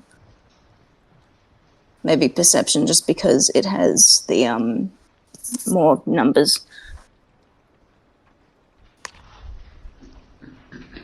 Shit. Well, whatever. I'm glad I didn't get this roll before. 6. Okay. With a 6, you're like, this shouldn't be in a museum. I guess at least it's a dry heat, you know? Not introducing too much moisture. You look around and you don't really see anything, but you do hear footsteps. It sounds like it's probably like the gallery next to you, like you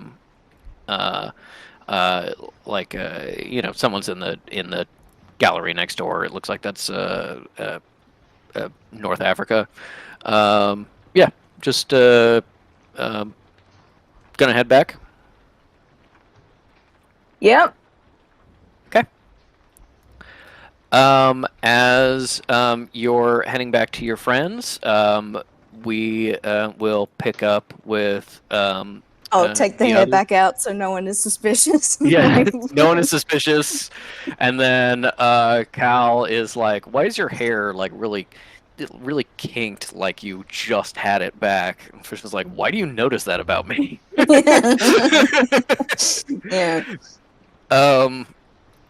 As you head back, you run into Kakano, who is still following Kitsune's trail. The others, I was like, Kakano kind of walks out the door, and then nobody said anything again. So I was like, okay, Kakano just wanders out. As you run into Kakano, hi, Dad. Hey bud, how's it going? You're on the trail, on the scent. How's you following Kit's many adventures? I would imagine. Leans and picks him up.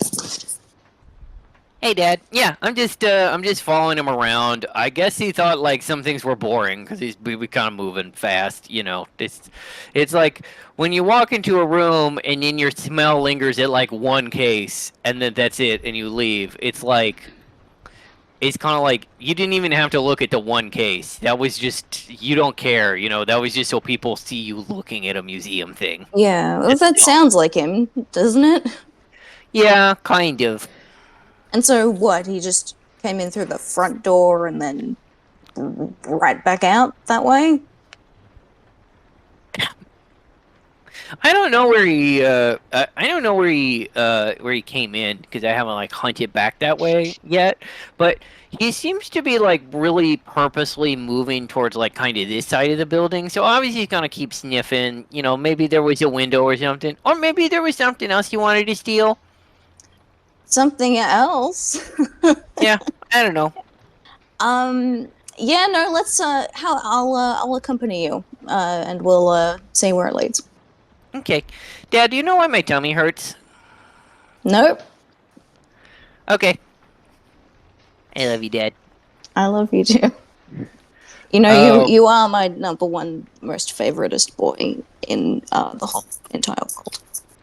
Does that mean I'm tied with Henry because we're both your most favoritist boy? Yeah, but like I'm trying to give you a moment to make you feel special, like you know that I'm not neglecting you in favor of Henry, which I'm not. Yeah.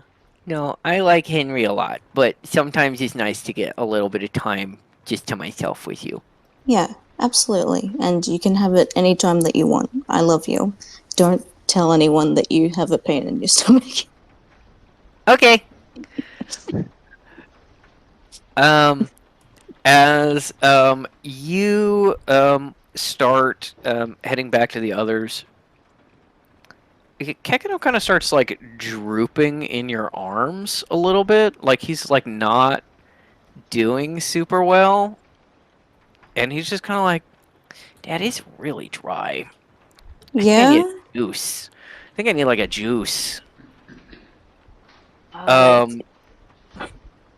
Meanwhile, back in the exhibit, as we have May requesting to speak to speak to her former professor. You have a very high passive perception.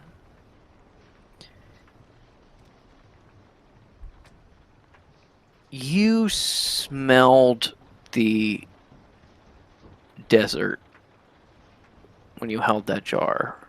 The scent and memory are so strongly tied together. You still smell something. The air is dry and you've been coughing a little bit. A little scratch in your throat. Heron was coughing too. You can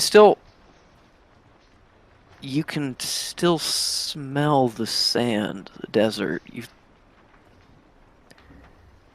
Something is wrong.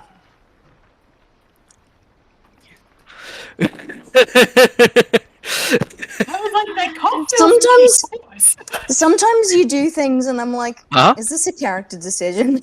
Yep. Fuck. Maybe it's a smaker? I don't know. That's not what I'm probably thinking it. Gotta leave you guessing. I want you to know I am guessing at all times. Good. I like it.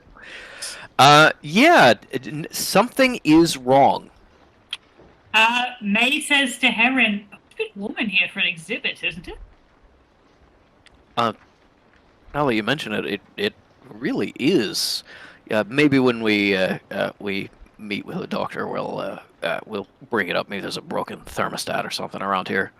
Yes, don't want anything getting damaged. Well, if you'll excuse me, Mr. Heron, I do know the way. Of course. I think I'm gonna step away and maybe find a water or a tea or something like that. I'm just feeling a bit of a scratch in the throat. Save some for me. I can't say I would object. We're gonna come back and he's gonna look like the guy from the third episode of SpongeBob.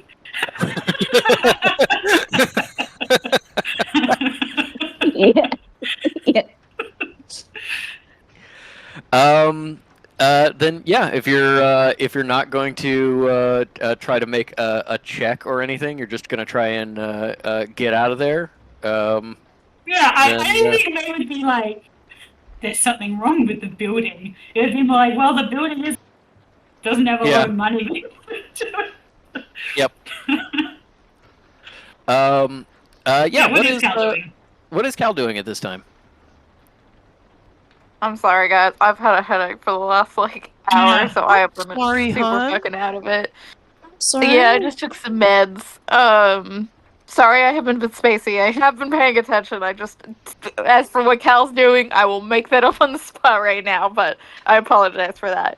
Could you get a snack so you could take Cal's meds? being busy hunting for cool. Yeah, Cal's. You know what? I kind of like that idea. No, I did have a snack and I did have meds, so I'll be okay. Good. But it's just it's like the type of headache that also makes you super spacey. You know what I mean? Yeah, like that easy to brain distraction. fog. Yeah. So I've just been like, "Woo, a podcast." Cal starts feeling this It's like hot tickle in there. her throat, and it's getting really dry, and she's like, "I'm salivating at the idea of finding Kalor doing something wrong." I'm close. Yeah. Rip out his threads. Like a piece of yeah, paper. Yeah. I guess when everybody else is preoccupied with something, to just kind of lean into the fucking Claire Dennis persona. She basically goes to Heron and is like, I'm this secretary. Can I have access to we don't have security cameras quite at this time in 56, right? We actually have the very earliest security cameras that we have. There was actually a security camera you ran into in China. Right. Essentially, you set up a film camera on a timer, so it takes like a photo every like 60 seconds and puts it on Yeah, a that's film strip. how we got Kitsune with the. I was gonna say, so that was yeah. how Kitsune was recorded. Okay, yeah, Mhm. Cal. I guess we'll just ask for access or like somebody to let her into any sort of records. I think what she's mostly looking for is for like the equivalent of like the guest book of like when people sign in and out who are working, stuff like that, just like paperwork to go through, which she is going to use for genuinely basically trying to figure out when Eldridge might have been coming in and out and some of that information, but also where's fucking CC Cole? Yeah, I mean, it's entirely possible that, Cole is not like clocking in or out here, so there's not necessarily a paper trail. But yeah, you might find like meeting with Cole in like a date book or something. Yeah. Then I like that theory. But he just says, "Oh right. Well, I don't really know who you would talk to, but you're Miss Gladley's heading over to talk to the head of exhibitions and conservation, and I think he'll know what what you need, or at least who to talk to. I'm not sure if those are available kind of at night. It really seems like the place is starting to shut down, but we can go facilitate that. Jimmy, can you go with Miss Dennis and help her with any paperwork that she needs, finding anything like that? You be her gopher. Yeah, of course, sir. Anything that you need. Is Jimmy cute in a nerd way? Jimmy is cute in a sickly way. Oh, Okay, she's I also into understand. that. Yeah. I'd never have done this in my life, period. As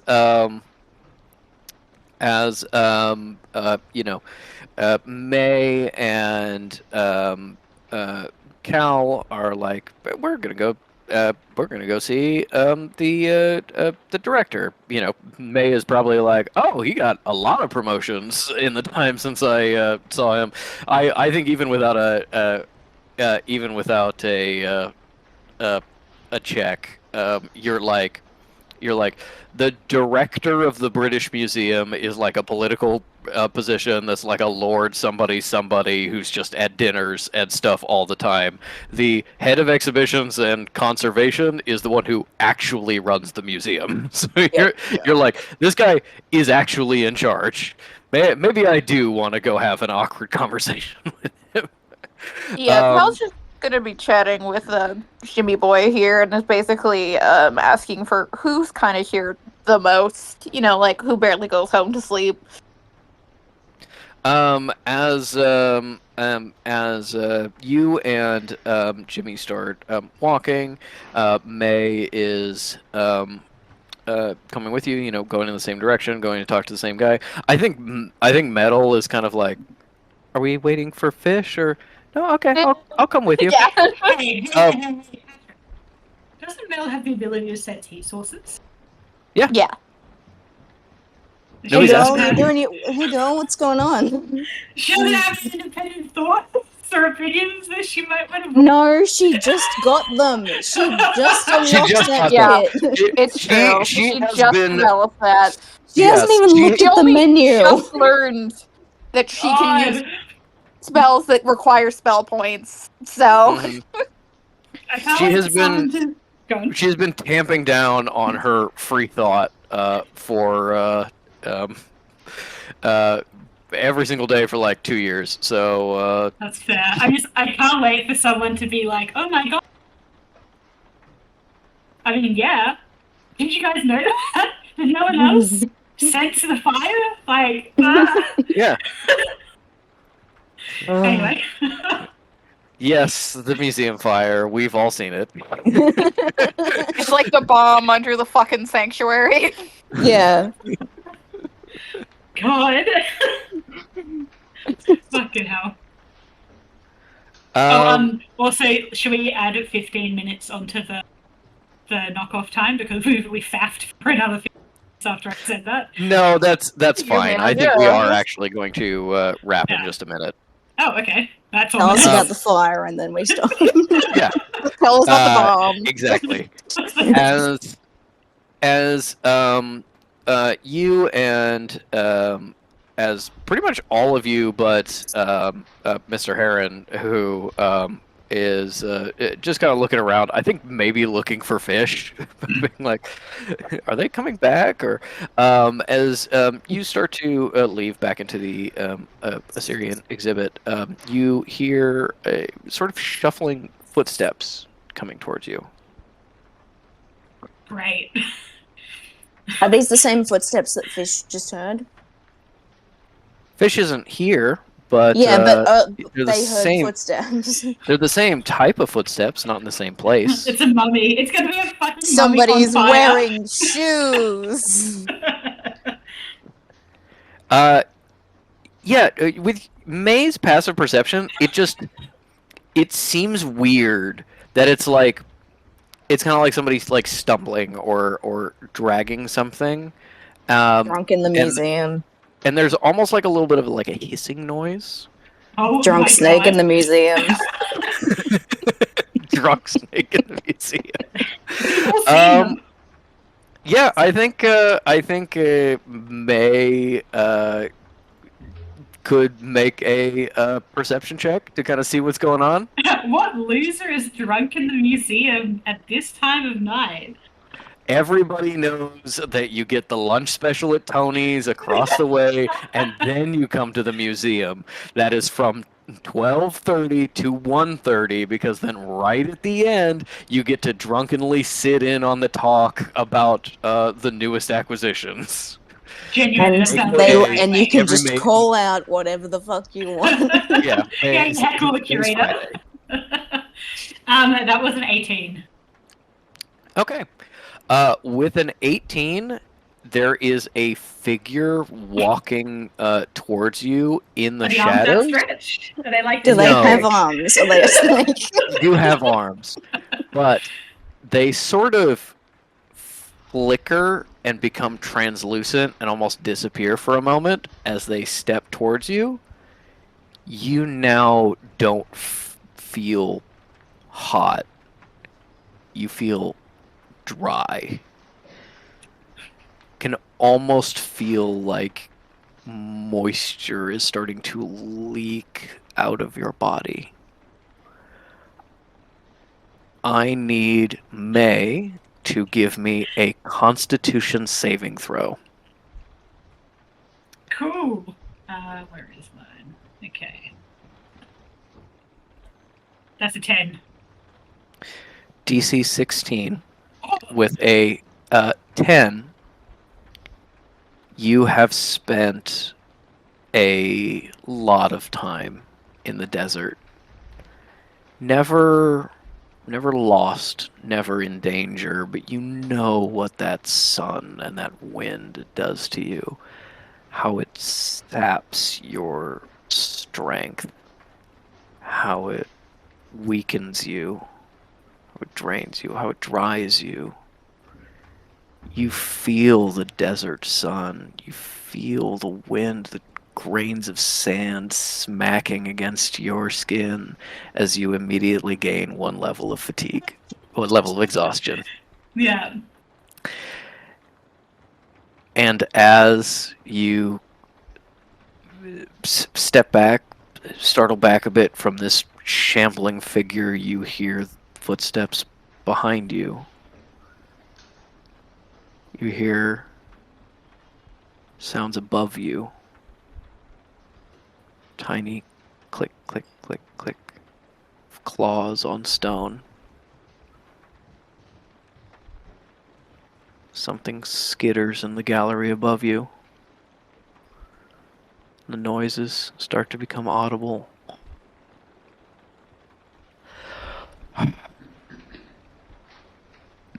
Halfway between a scream and a desert wind.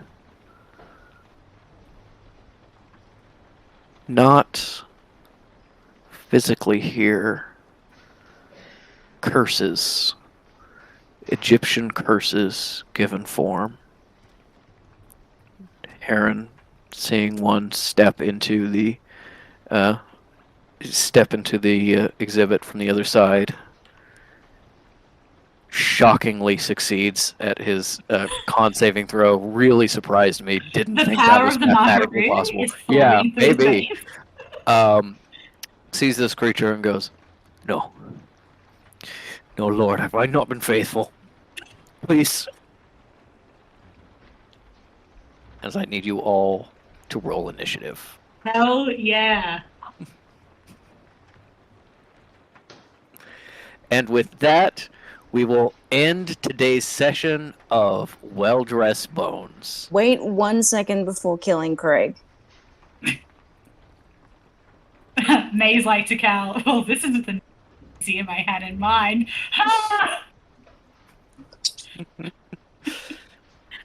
You see a man walking towards you, wears Roman armor. Another man with a cowboy hat. They're Those kissing brigade his They're, Sorry. they're holding up their fingers to show the wedding bands. That's a 15 for me, by the way, for initiative. I have 2 variations. You just tell me the one that you like better.